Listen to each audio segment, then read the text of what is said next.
श्रीभक्त्यादिगुणार्णवं यतीन्द्रप्रवणं वन्दे रम्यजामातरं मुनिं लक्ष्मीनाथसमारम्भां नाथजामुनमध्यमाम् अस्मदाचार्यपर्यन्तां वन्दे गुरुपरम्परां यो नित्यमच्युतपदाम्बुजयुग्मरुक्मं व्यामोहतस्तदितराणि तृणाय मेने अस्मद्गुरोर्भगवतोस्य दयैकसिन्धोः रामानुजस्य चरणौ शरणं प्रपद्ये मातापिता युवतयस्तनया विभूतिः सर्वं यदेव नियमेन वदन्वजानाम् आद्यस्य नः कुलपतेर्वकुलाभिरामं श्रीमत्तदङ्घ्रियुगलं प्रणमामि मूर्ध्ना भूतं सरश्च महदाह्वयभट्टनाथ श्रीभक्तिसारकुलशेखरयोगिवाहान् भक्ताङ्घ्रिरेणुपरकालयतीन्द्रमिश्रान् श्रीमत्पराङ्कुशमुनिं प्रणतोऽस्मि नित्यम् पितामहस्यापि पितामहाय प्राचेतसादेशफलप्रदाय श्रीभाष्यकारोत्तमदेशिकाय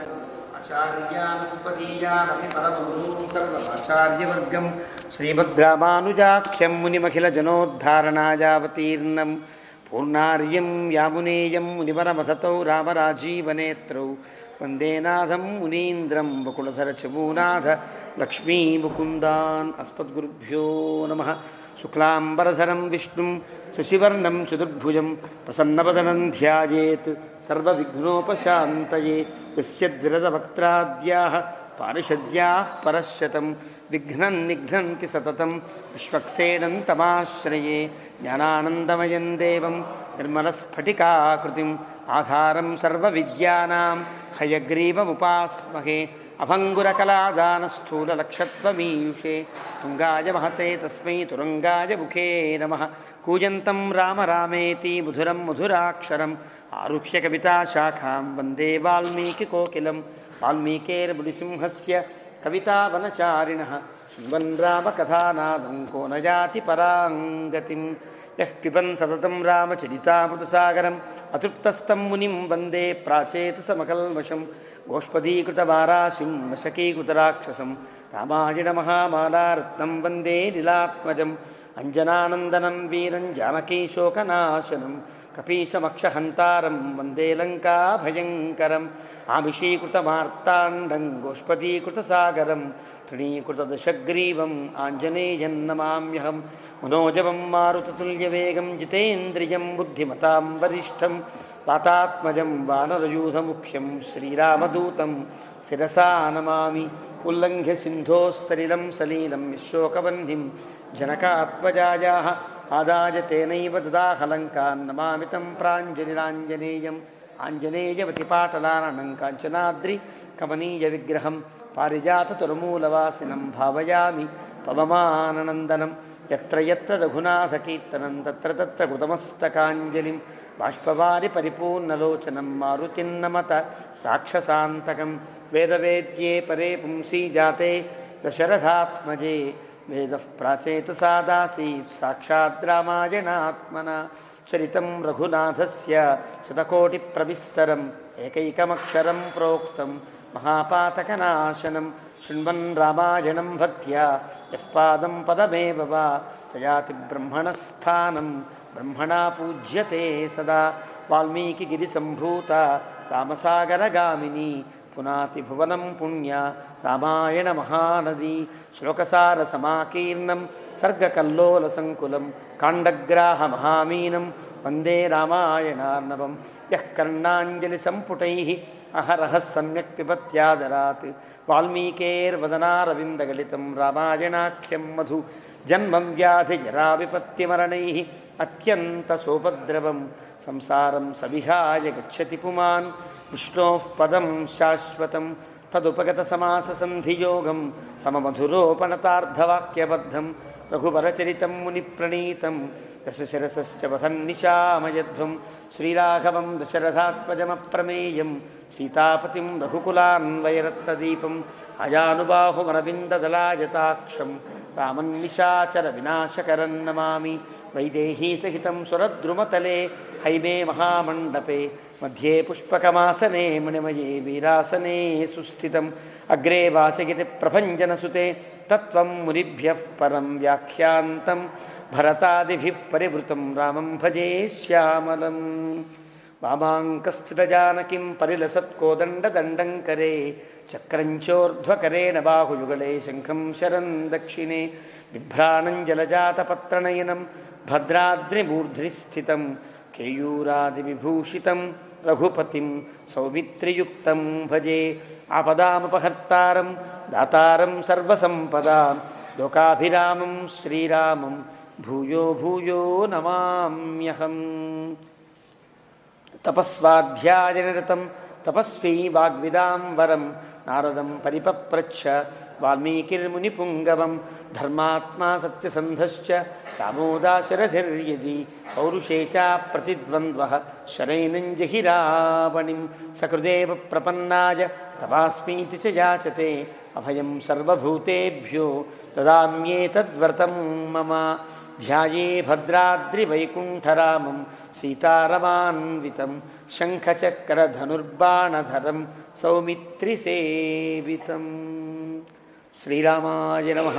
శ్రీమతే రామానుజాయ నమః. భగవద్బంధులరా, విళంబినామ సంవత్సరాన్ని పురస్కరించుకుని మనం చెప్పుకునేటువంటి రామాయణ ప్రవచన లహరిలో బాలకాండ ముగించుకుని అయోధ్యాకాండలో 67వ సర్గలు పూర్తయ్యాయి. 68వ సర్గ ప్రారంభం. ఒక రాజు లేని రాజ్యం ఎంత కాంతి విహీనంగా ఉంటుందో, ఎంత కల్లోలాలకి ఉపద్రవాలకి కారణమవుతుందో నిన్నటి సర్గలో చెప్పారు. 67వ సర్గలు. 68వ సర్గ ప్రారంభం. మార్కండేయాది మహర్షులంతా వచ్చారు. వశిష్ఠుడితో చెప్పారు, నీకు తెలియంది కాదు మహర్షి, మళ్ళీ చెప్పవలసిన సందర్భం కాబట్టి చెప్పాల్సి వస్తుంది. రాజు లేకుండా ఎక్కువ కాలం రాజ్యం ఉండడానికి వీల్లేదు. అది శత్రురాజులకు కానీ అంతఃశత్రులైన వారికి కానీ దేనికైనా అది ఉపద్రవాన్ని కలిగించడానికి ఒక హేతువు అవుతుంది. కాబట్టి గబగబా ఎవరో ఒక రాజుని మనం ప్రకటించవలసి ఉంటుంది అని చెప్పారు. ఇది విన్నాడు వశిష్ఠ మహర్షి. అథ అష్టషష్టితమ సర్గ. 68వ సర్గ ప్రారంభం. తేషాం హి వచనం శ్రుత్వా వశిష్ఠః ప్రత్యువాచః మిత్రామాత్యగణాన్ సర్వాన్ బ్రాహ్మణాన్ స్థానిదం వచః. వారి యొక్క వాక్యాలు విన్న తర్వాత వశిష్ఠ మహర్షి ప్రత్యువాచః పలికెనట.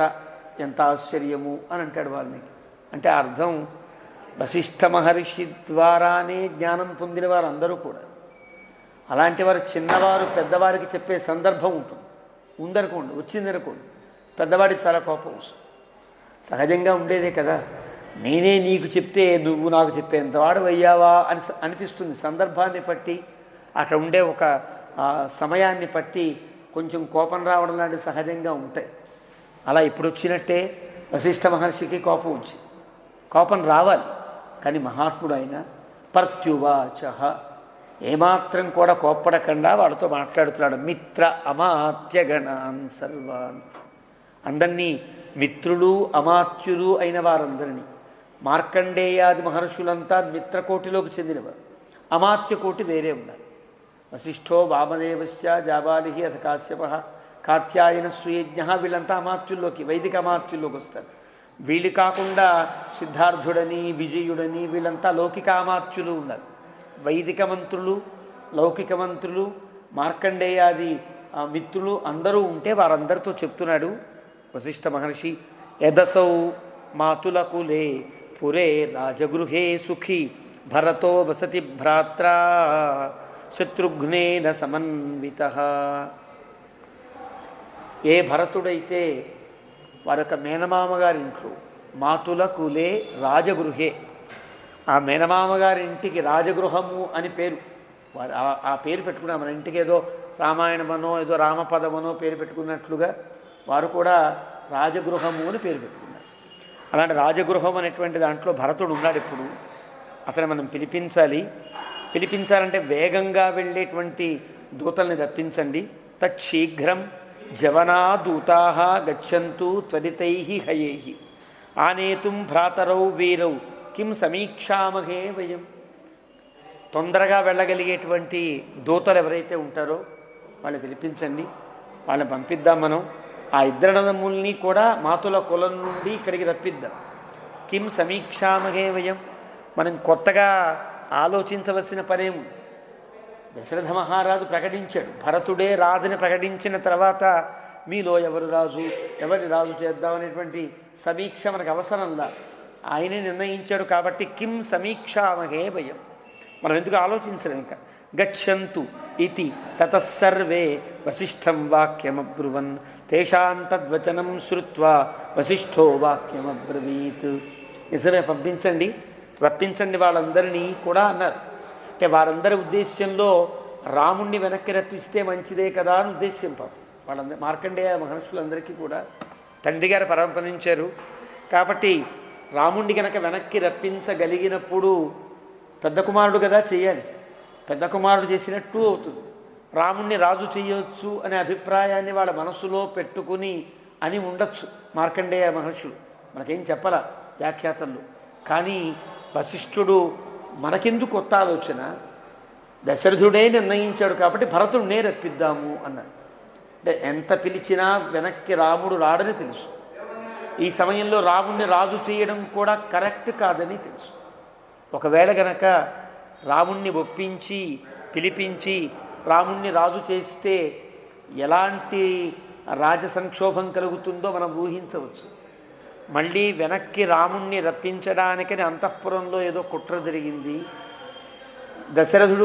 దశరథుడే రాముణ్ణి పంపించాడు కాబట్టి దశరథుడినే లేకుండా చేస్తే గనక రాముడు వచ్చి మళ్ళీ పట్టాభిషిక్తులయ్యే అవకాశం ఉంటుందనే కుట్ర జరిగి రాముడు కోసమని దశరథుడిని లేకుండా చేశారనేటువంటి ఒక గొప్ప అపవాదు పొందే అవకాశం కూడా ఉంటుంది. ఇవన్నీ ఆలోచించవద్దా? రఘుకులానికి ఇక్ష్వాకు కులానికి ఎలాంటి ఇబ్బంది కలిగించకుండా ఉండడం వశిష్ఠుని యొక్క పురోహితత్వం. పురోహితత్వం అంటే ముందు రాబోయే హితాన్ని గుర్తించుట. రఘుకులానికి ఎలాంటి ఒక కళంకం, ఎలాంటి చెడ్డ పేరు, ఎలాంటి అపవాదము లేకుండా చేయడం వశిష్ఠ మహర్షి యొక్క పని. పాపం మార్కండేయాదులందరికీ మనస్సులో రాముని వెనక్కి రప్పిద్దాం, ఇదే సందర్భం, ఇంకా ఇంతమించి అవకాశం దొరకదనుకుని వారు అనుకుని ఉంటారు. కానీ వశిష్ఠ మహర్షి అలా కాదు. ఆశ్చర్యం, అతని యొక్క నిర్ణయమే ఆశ్చర్యం. మనం ఆలోచించడం దేనికయ్యా? మళ్ళీ రాముడి గురించో లక్ష్మణుడి గురించో ఆలోచించక్కర్లా. దశరథుడు నిర్ణయించాడు కాబట్టి దశరథుని యొక్క నిర్ణయం ప్రకారంగా భరతుణ్ణే తీసుకుని వద్దాం అనేటప్పటికీ అప్పుడు అంటున్నారు గచ్చంతు, నిజమే అలాగే చెప్పించండి. వాళ్ళకి అర్థమైంది, మనం కొద్దిగా అర్థం చేసుకున్నాం. వశిష్ఠ మహర్షి యొక్క అభిప్రాయం అది అని వాళ్ళు అర్థం చేసుకుని అలాగే అన్నారు. గబగబా వశిష్ఠుడు పిలిచాడు, ఏ హి సిద్ధార్థ విజయ జయంత అశోక నందన శ్రూయతామితి కర్తవ్యం సర్వానేవ బ్రవీమః. ఇది లౌకికమైన వ్యవహారం, వైదికం కాదు కదా. వెళ్ళేవాళ్ళని తీసుకురావడం, వాళ్ళకి దారిభత్యాలు ఇవ్వడం, టీఏడిఏ అంటామే, అవి ఇచ్చి పంపించడం లాంటివి లౌకిక మంతుల యొక్క పని. కాబట్టి జయంత అశోక సిద్ధార్థ నందన మీరంతా ఈ బాధ్యత తీసుకోండి. ఎవరెవరిని పంపించాలో వాళ్ళని నిర్ణయించండి, వాళ్ళకి ఏమేమి ఇవ్వాలో అన్నీ ఇవ్వండి అని ఇచ్చి పంపించండి. ఓ రాజకుమారుడి దగ్గరికి వెళ్ళి పిలవాలంటే ఈ రాజకుమారుడు ఎవరి గృహంలో ఉన్నాడో వాళ్ళకి బహుమతులు ఇవ్వాలి, కొత్త బట్టలు కొత్త బహుమానాలు ఇచ్చి తీసుకురావాలి. అవన్నీ మీరు ఏర్పాటు చేసుకోండి అని చెప్పాడు. సర్వాదేవ బ్రవీమివః, మీ అందరినీ ఆజ్ఞాపిస్తున్నాను అన్నాడు వశిష్ఠుడు. ఇప్పుడు రాజు లేని సమయం, రాజుగారు చనిపోయారు, పరమపదించారు, ఇంకో రాజుని ప్రకటించలా. ఈ సందర్భంలో రాజశాసనం ఎవ్వరిది అంటే వశిష్ఠ మహర్షిదే పూర్తి పెత్తనం. కారణం పూర్తిగా ఈ ఇంటి రాజపురోహితుడు కావడం. ఈ పౌరోహిత్యం వల్ల ఇతనికి ఉండేటువంటి ఒక అద్భుతమైనటువంటి శ్రేయస్సంధాయకమైనటువంటి మతి వల్ల ఇతనే నిర్ణయం, ఇతను ఏం చెప్తే అదే శాసనంగా నడిచే సందర్భం. అట్లాగా వశిష్ఠ మహర్షి పిలిచి వారందరినీ శాసించాడు. పురం రాజగృహం గత్వా శీఘ్రం శీఘ్రజవైర్హయైః త్యక్తశోకైర్దం వాచ్య శాసనాద్భరతో మమ. మీరంతా వెళ్ళండి రాజగృహానికి. అంటే కేకయ రాజ్యంలోకి వెళ్ళి అక్కడ రాజగృహం అనే అంతఃపురంలో ఉండే భరతుడితో నేను చెప్పినట్లుగా చెప్పండి. గబగబా వెళ్ళే గుర్రాలు ఎక్కండి, మందకుడిగా ఉండే గుర్రాలు కాదు. శీఘ్రజవై చాలా స్పీడ్గా వెళ్ళే బండ్లు ఉంటాయి. కొన్నేమో 80 కంటే పెంచవు, కొన్ని 150 వెళ్ళినా 180 వెళ్ళినా తట్టుకునే బండ్లు ఉంటాయి, రోడ్లు ఉంటాయి కదా. అలా తొందరగా వెళ్ళే గుర్రములు ఉంటాయి. ఆ గుర్రాలతో పంపించండి వాడు. త్యక్తశోకై, వీడు వెళ్ళేవాళ్ళు రాజుగారు పోయారో అంటూ ఏడుస్తూ వెళ్ళడానికి వీల్లేదు. త్యక్తశోకై, వీళ్ళకి అలాంటి ఏడు పనికిరారు. అక్కడ వెళ్ళాక కూడా భరతుడిని చూడగానే భోరుమంటారేమో. త్యక్తశోకై, ఏడవడానికి వీల్లేదు. చాలా గంభీరంగా నిబ్బరంగా ఉండేవాళ్ళని చూసి పంపించండి. ఒక్కొక్కసారి మనం పంపిస్తే వాళ్ళని ధైర్యం చెప్పవలసిన పోయి వీడు ఏడుస్తూ కూర్చుంటారు, వీడి ఏడుపు చూసి వాళ్ళు ఏడుస్తూ ఉంటారు. ఇలా ఉండడానికి వీల్లేదు. వెళ్ళేవాడు గుండె నిబ్బరంతో ఉండాలి. ఇక్కడ ఏం జరగనట్టు, అంతా బాగున్నట్టు, దశరథుడు చూడాలనుకుంటున్నట్టు, మళ్ళీ వెంటనే తన బయలుదేరి వచ్చేటట్టు చెప్పాలి తప్ప ఓ బుసోరుంటూ వీళ్ళేడుస్తూ ఉంటే మనం అనుకున్నటువంటి పథకం అంతా నెరవేరదు, పూర్తిగా పాడైపోతుంది ఈ కార్యమంతా కూడా. కాబట్టి త్యక్తశోకై, అలాంటి వాళ్ళని చూడండి, పంపించండి. పురోహితస్వాం కుశలం ప్రాహ సర్వే చ మంత్రిణః త్వరమాణశ్చ నిర్యాహి కృత్యమాత్యయికం త్వయా అని చెప్పండి. ఇది నా శాసనం. ఏమని? పురోహితుడైన వశిష్ఠ మహర్షి నీ యొక్క కుశలాన్ని కాంక్షించాడు. నువ్వు బాగున్నావా లేవా, బాగున్నావా అబ్బాయి అని అడిగాడు అని చెప్పండి. సర్వే చ మంత్రిణః, అక్కడున్న వారందరినీ కూడా వశిష్ఠ మహర్షి పలకరించాడని చెప్పండి, అడిగినట్టుగా చెప్పాడని చెప్పండి. త్వరమాణశ్చ నిర్యాహి, తొందరగా బయలుదేరిరా అని అతనికి చెప్పండి. కృత్యమాత్యయికం త్వయా, తొందరగా వెంటనే నువ్వు చేయవలసిన పని ఇక్కడ ఏర్పడింది కాబట్టి, నువ్వే చెయ్యాలి కాబట్టి ఆ పనిని వెంటనే బయలుదేరిరా అని నా మాటగా భరతుడితో చెప్పండి అన్నాడు వశిష్ఠుడు. మాచాస్మై ప్రోషితం రామం మాచాస్మై పితరం మృతం భవంతః సంశిశుర్గత్వా రాఘవాణామిమం క్షయం. పొరపాటుగా కూడా రాముడు అడవికి వెళ్ళాడని కానీ, తండ్రి స్వర్గానికి వెళ్ళాడని కానీ, అందరూ బాధపడుతున్నారని కానీ, రఘుకులానికి పెద్ద ఆపద కలిగిందని కానీ ఎలాంటి మాటలు ఒక మాట్లాడడానికి వీల్లేదు.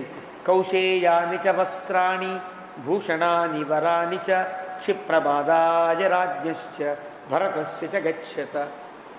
మంచి పట్టుబట్టలు తీసుకువెళ్ళండి, కౌశేయాని వస్త్రాన్ని, మంచి ఆభరణాలు తీసుకుని వెళ్ళండి, మంచివి. క్షిప్రమాదాలు, వెంటనే బయలుదేరాలి. ఆయనకి ఇచ్చే ఆభరణములు ఆ మాతులు, ఆ మేనమామ గారికి కానీ, తాతగారికి కానీ, భరతునికి కానీ ఇచ్చేవన్నీ తీసుకుని వెళ్ళండి. తతః ప్రాస్థానికం అని చెప్పాడు. దత్తపథ్యశనాః దూతాః జగ్ముస్వం స్వం నివేశనం కేకయాంస్తే గమిష్యంతో హయానారుహ్య సమ్మతాన్. ఎప్పుడైతే ఆజ్ఞాపించారో వాళ్ళంతా వచ్చారు. వాళ్ళంతా ఉంచున్నారు, ఏం చేయమని, బయలుదేరండి అని. వాళ్ళ ఇంట్లో ఏదైనా కొంచెం టిఫిన్ బాక్స్ తీసుకువెళ్ళాలి కదా. దత్తపథ్యశనాః అంటే అర్థం అది. దత్త ఇవ్వబడిన, పథి మార్గంలో తినడానికి వీలైన ఆహారాన్ని వాళ్ళ ఆడవాళ్ళు కట్టిస్తారు కదా, టిఫిన్ బాక్స్ రెడీ చేస్తారే అట్లా. దత్తపథ్యశనాః దూతాః జగ్ముహు స్వం స్వం నివేశనం. వాళ్ళ ఇళ్ళకి వెళ్ళి వాళ్ళ భార్యలు కట్టించినటువంటి దత్తపథ్యశనాలు, దారిభత్యాన్ని తయారు చేసుకుని వాళ్ళంతా కూడా బయలుదేరారు, గుర్రాలు ఎక్కారు. తతః ప్రాస్థానికం కృత్వా కార్యశేషమనంతరం వశిష్ఠేన అభ్యనుజ్ఞాతాః దూతాః సంత్వరితాయయుః. ప్రాస్థానికం అని అంటారు, అంటే దూర ప్రయాణానికి, చాలా దూర ప్రయాణానికి ప్రాస్థానికం అని పేరు సంస్కృతంలో. అది ప్రస్థానము అని ఉంది ఒక పదం. మహాప్రస్థానమని భారతంలో మనకి ధర్మరాజాదులు చేసినది మహాప్రస్థానం అంటారు. ప్రస్థానం అంటే దూరదేశ గమనం, మహాప్రస్థానం అంటే పై దేశ గమనం, ఎక్కడికో వెళ్ళిపోవడం, మళ్ళీ తిరిగి రాని లోకాలకు వెళ్ళడం అని ఒక అర్థం. మహాప్రస్థానం చాలా గొప్ప ప్రయాణం అని ఒక అర్థం, రెండు అర్థాలు. వీళ్ళు ప్రాస్థానికం కృత్వా అలా బయలుదేరారు. వశిష్ఠుడు చెప్పినట్లుగా వాళ్ళ మనస్సులని దిట్టపరుచుకుని బయలుదేరారు. యంతేనాపరతాలస్య ప్రళంబస్య ఉత్తరం ప్రతి నిషేవమాణాస్తే జగ్ముః నదీం మధ్యేన మాలిని. ప్రళంబగిరికి ఉత్తరంగా ఉండేటువంటి మాలిని నదిని దాటారు, చాలా దూరం ప్రయాణం చేశారు. తే హస్తినపురే గంగా తీర్త్వా ప్రత్యంగుఖాయయుః. మన ఇప్పుడు ఢిల్లీ ప్రాంతం దాకా వచ్చారు. హస్తినపురం అంటారు. ఆ ఢిల్లీ ప్రాంతం దాకా వచ్చి ఢిల్లీలో గంగ దాటి, దేహలిలో గంగ దాటి మళ్ళీ పడమటి దిశగా వాళ్ళు ప్రయాణిస్తున్నారు. అంటే అటు పంజాబు ఆ ప్రాంతం వైపుకు వెళ్ళాలి. కేకయ రాజ్యాలన్నీ కూడా ఈనాటి పాకిస్తాన్కి పంజాబ్కి ఉండేటువంటి మధ్యలో ఆ ప్రక్కో ఈ ప్రక్కో ఉన్నాయి. కేకయ రాజ్యం అప్పట్లో. వీడు బయలుదేరారు. అలాగా పడమటి దిశగా బయలుదేరారు. పాంచాల దేశమాసాద్య.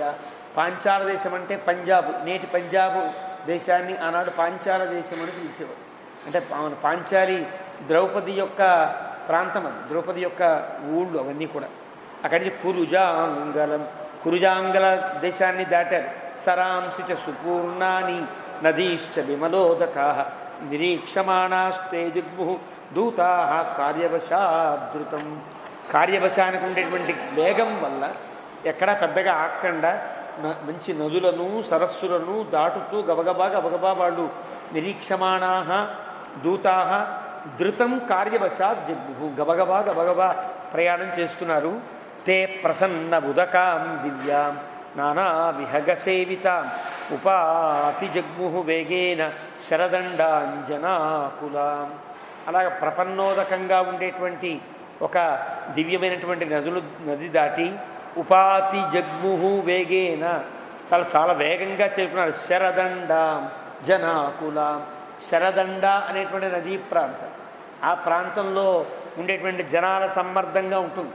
అక్కడి నుంచి జనాల సమ్మర్దానికి ఇబ్బంది లేని రీతిలో వాళ్ళు ప్రయాణం సాగిస్తారు. ఎప్పుడైనా ఊళ్ళో నుంచి వెళితే ట్రాఫిక్ ఇబ్బంది వస్తుంది, అదే బైపాస్ నుంచి వెళితే ఇబ్బంది ఉండదు కదా. అలా జనాకులాం శరదండాం ఉప అతి జగ్ముహు వేగేన, ఎలాంటి ఇబ్బంది లేకుండా గబగబా వెళ్ళడానికి వీలైనటువంటి మార్గాన్ని ఎంచుకుని వాళ్ళు బయలుదేరుతున్నారు. నికూల వృక్షమాసాద్య. అక్కడ నికూల వృక్షము అని ఒక వృక్షం ఉంది. ఆ చెట్టు పేరు నికూలం అని అంటారు. అక్కడ అది ఫేమస్, చాలా ప్రసిద్ధం ఆ ప్రాంతంలో. దాన్ని గనక మొక్కితే, చెట్టుకి ప్రదక్షిణం చేసి మొక్కితే ఏ కోరికైనా తీరుతుంది అని దానికి ఒక పెద్ద చరిత్ర ఉన్నది. ఆడ గొప్ప చెట్టు అది. ఆ చెట్టు నికూలం అని అంటే ఒకళ్ళు చెప్పారు, రావి చెట్టులో నుంచి వేప చెట్టు వచ్చేవి కొన్ని ఉంటాయి, రావి చెట్టులో నుంచి జమ్మి చెట్టు వచ్చేవి కొన్ని ఉంటాయి.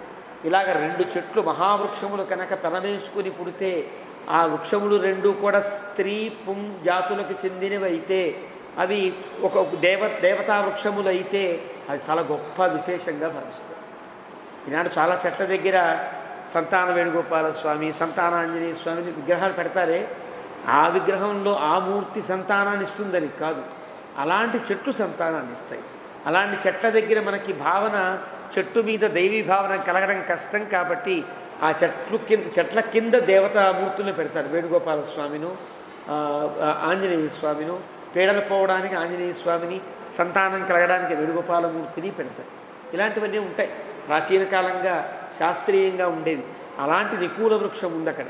అది ఎలాంటిది తెలుసున, దివ్యం సత్యోపయాచనం అభిగమ్య అభివాద్యంతం కుళింగాం ప్రావిశన్ పురీ. ఆ చెట్టుకి సత్యోపయాచరం అని పేరు. సత్య ఉపయాచరం, దగ్గరగా వచ్చి మ్రొక్కి కోరిన వారి కోరికలను సత్యము చేస్తుంది. రెండవది సద్యోపయాచనం, సద్య ఉపయాచనం, వెంటనే కోరికలు తీరుస్తుంది అని.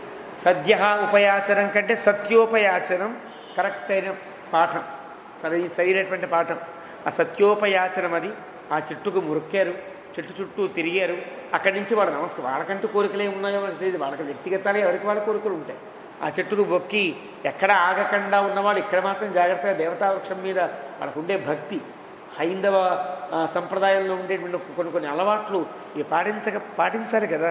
మనం వీధిలో వెళుతూ ఉంటే, రోడ్డు మీద వెళుతూ ఉంటాం, ఓ బస్సో కారో వెళుతూ ఉంటాం, మందిరాలు కనిపిస్తాయి, దేవాలయాలు కనిపిస్తాయి. ఏం చేయాలి? ఆగాలి. వాస్తవంగా అయితే ఆగి దిగి నమస్కరించి వెళ్ళాలి. అవకాశం ఉండకపోవచ్చు. అసలు మందిరం కనిపిస్తేనే, దేవాలయం కనిపిస్తేనే మొక్కి వెళ్ళాలి. చేతులు జోడించి నమస్కారం చేయడం మన ప్రయాణం. ఇది సామాన్యమైన ధర్మం కదా. మధ్యలో ఆవుల్లాంటివి కనిపించినా అంతే, నమస్కారం చేయాలి. అవకాశం ఉంటే దిగి ప్రదక్షిణం చేయాలి. ఈ రోజుల్లో అంత అవకాశం ఉండే పద్ధతి కాదు కాబట్టి నమస్కరించన్నా వెళ్ళాలి. ఆవులు కానీ, పెద్దలు కానీ, పండితోత్తములు కానీ, అలాగే ఇలాంటి ఒక దేవతా వృక్షములు ఉండే ప్రదేశములు కానీ అయితే నమస్కరించి వెళ్ళాలి. అది చిన్న దేవత పెద్ద దేవత అనే అభిప్రాయం ఒక్కర్లా. వెళుతున్నప్పుడు చిన్న ఒక గ్రామదేవత నమస్కారం ఉన్నా అక్కడ జాగ్రత్తగా నమస్కరించి వెళ్ళడంలో ఎలాంటి అభ్యంతరము ఉండదు. అలాగా ఏ దేవతామూర్తిని అనాదరించకుండా ఉండాలి. ఇది నియమం మన పద్ధతిలో ఉన్నది. ఆ రకంగా వీళ్ళు ఈ సత్యోపయాచనమైన నికూల వృక్షం దగ్గర జాగ్రత్తగా ప్రదక్షిణం చేసి అక్కడి నుంచి కుళింగ రాజ్యంలోకి ప్రవేశిస్తున్నారు. అభికాలం తతః ప్రాప్య తే బోధి భవనాచ్యుతాం పితృపైతామహీం పుణ్యాం తేరుహు ఇక్షుమతీం నదీ. అభికాలం తతః ప్రాప్య, అభికాలం అని అభికాళం అని అర్థం. అభికాళం అంటే ఒక పరమశివుని, కాళహ అంటే పరమశివుడికి అర్థం. కాళుడు, మహాకాళుడు అని ఉజ్జయినిలో ఉండే శివుడికి మహాకాళుడు అని పేరు. అలాగే అభికాళం అంటే అక్కడేదో ఒక పరమశివుని యొక్క ఆలయం వల్ల ప్రసిద్ధమైన ప్రాంతం, దాన్ని అభికాళం అంటారు. ఆ అభికాళాన్ని సేవించారు. అభికాళాన్ని మధ్యలో పొంది బోధి భవనాచ్యుత, బోధి భవనము అనేటువంటి ఒక పర్వతము నుండి కారేటువంటి ఇక్షుమతి అనేటువంటి నది, పితృపైతామహీ పుణ్యం. ఆ ఇక్షుమతి నదికి ఒక గొప్పతనం ఉన్నది. అక్కడ కనుక తర్పణాలు విడిస్తే పితృపైతామహులంతా ఆనందిస్తారని ఆ నదికి గొప్పతనం. అక్కడ అలాంటి ఇక్షుమతిని దాటారు. అవేక్ష్య అంజలి పానాంశ బ్రాహ్మణాన్ వేదపారగాన్ యయు మధ్యేన బాహ్లీకాన్ సుధామానంచ పర్వతం. తెల్లగా దిగారు. అక్కడ తమ తండ్రులకి వాళ్ళకి కొంచెం తర్పణంగా చేశారు. వాళ్ళు చేసి అక్కడ ఉండే వేద విద్వాంసులని పెద్దలందరినీ కూడా గౌరవించారు.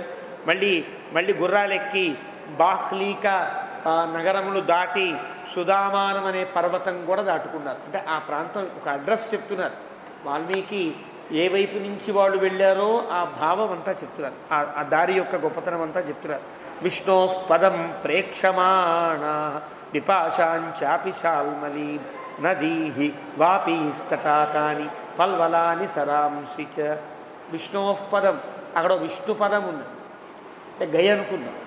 గయ ప్రాంతం లాంటి ప్రాంతం ఉంటే అక్కడ విష్ణు పదాన్ని సేవించారు.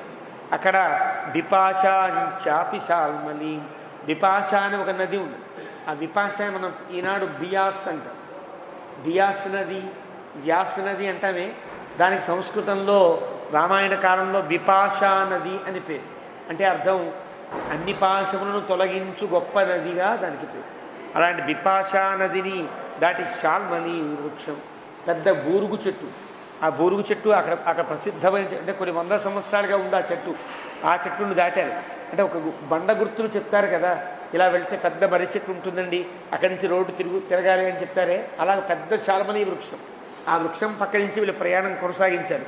నదీహి వాపీహి తటాకాని పల్వలాని సరాంసి చ పశ్యంతో వివిధాంశాపి సింహవ్యాఘ్ర మృగద్విపాన్ యయు పథా అతిమహత శాసనం భర్తురీప్సవ.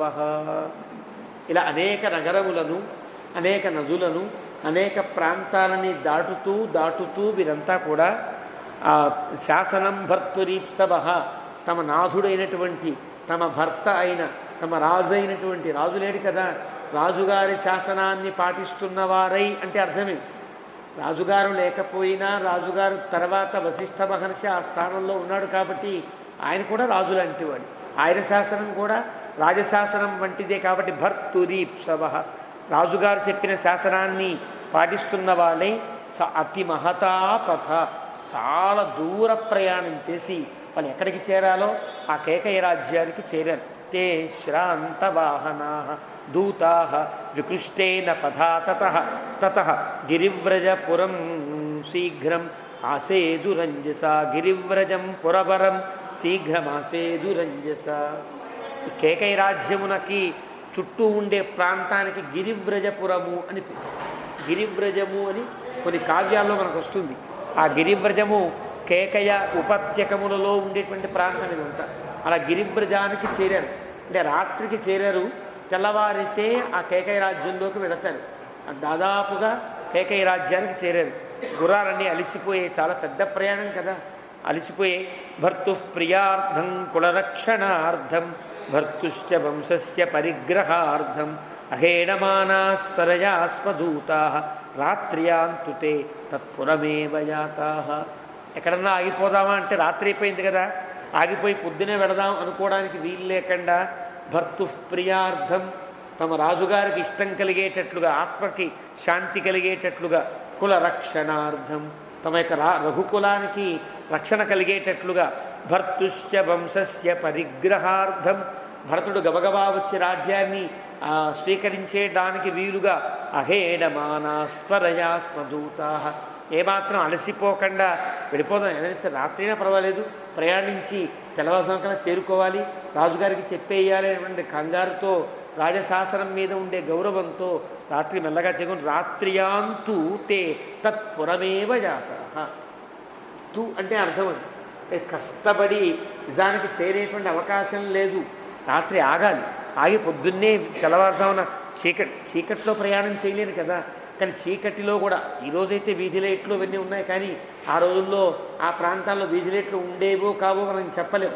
అప్పటి స్థితి ఎట్లా ఉందో పూర్తిగా మనం చెప్పలేం, కానీ అలాంటి ప్రాంతాల్లో ఉంటాయని గ్యారంటీ లేదు. కాకపోతే వాడు ఎలాగైనా తెల్లవారుజాము చేరుకోవాలి కాబట్టి కష్టంగా ఆ రాత్రికి వాడు తత్పురమేవ జాతా, ఖచ్చితంగా ఆ నగరమునకే వెళ్ళిది, అంటే రాత్రి దారి తప్పి వేరే నగరమునకు కాకుండా తత్పురమేవ జాతా, కైకేయి రాజ్యానికే చేరుకున్నారు రాత్రికల్లా అని 68వ సర్గని ముగించాడు వాల్మీకి. అథ 69 సర్గ, 69వ సర్గ, ఒకటి తక్కువ 70వ సర్గ అంట. సంస్కృతంలో 69 అనరు, 69 వచ్చేటప్పటికీ ఒకటి తక్కువ 70 అని లెక్క, 59 వస్తే ఒకటి తక్కువ 60, ఇలా ఉంటుంది ఓ పద్ధతి. 69 సర్గ అదొక నియమం, అదొక మర్యాద. ఆ రకంగా యామేవ రాత్రింతే దూతా ప్రవిశంతి స్పతాం పురీం భరతేనాపి తాం రాత్రిం స్వప్నో దృష్టోయమప్రియ. ఏ రాత్రి అయితే వీళ్ళు సరిగ్గా నగరంలోకి ప్రవేశించారో ఆ తెల్లవారుజాముని భరతుడికి ఒక గొప్ప కల వచ్చింది, ఒక చెడ్డ కల. గొప్ప కళ అనడానికి వీల్లేదు, అప్రియ స్వప్న, చెడ్డ కళ ఒకటి ఏర్పడింది. పుష్టామేవ తాం రాత్రిం దృష్ట్వా తం స్వప్నమప్రియం పుత్రో రాజాధిరాజస్య శుభృశం పర్యతప్యత. చాలా మనస్సుకి కష్టాన్ని కలిగించే ఆ రాత్రి అవసాన సమయంలో వచ్చిన కళ, తెల్లవారుజామున వచ్చిన కళల వంటిది కదా. అప్రియం, చాలా చెడ్డ కళ. దాన్ని తలుస్తూ మనస్సంతా బాధపడుతూ ఉంటే భరతునికి నిద్రపడ్డంలా, పక్క మీదే ఉన్నాడు కానీ తెల్లవారుజామున అయిపోయింది, నిద్రపట్టని స్థితిలో తాను చాలా అవస్థపడుతున్నాడు. అలాంటి తప్యమానం సమాజ్ఞాయ వయస్యా ప్రియవాదిన ఆయాసం హి వినేష్యంత సభాయాంచక్రిరే కథా. మళ్ళీ అనుష్ఠానం మానేవాడు కాదు కాబట్టి బాబాయ్ ఏదో స్నానం చేశారు, అనుష్ఠానంగా అయిపోయిన తర్వాత వాళ్ళ సభ ఉంటుంది. సభ అంటే రాజు కాడు ఇతను, తను ఉన్నది తన రాజ్యమేం కాదు, తనకంటూ ప్రత్యేకంగా సభ ఉండదు. సభ అంటే తన మిత్రులతో కలిసి కూర్చుని సరదాగా గడిపే సమయం. అక్కడ పెద్దగా పనే ఉండదు, రాజకుమారులు కదా వాళ్ళు.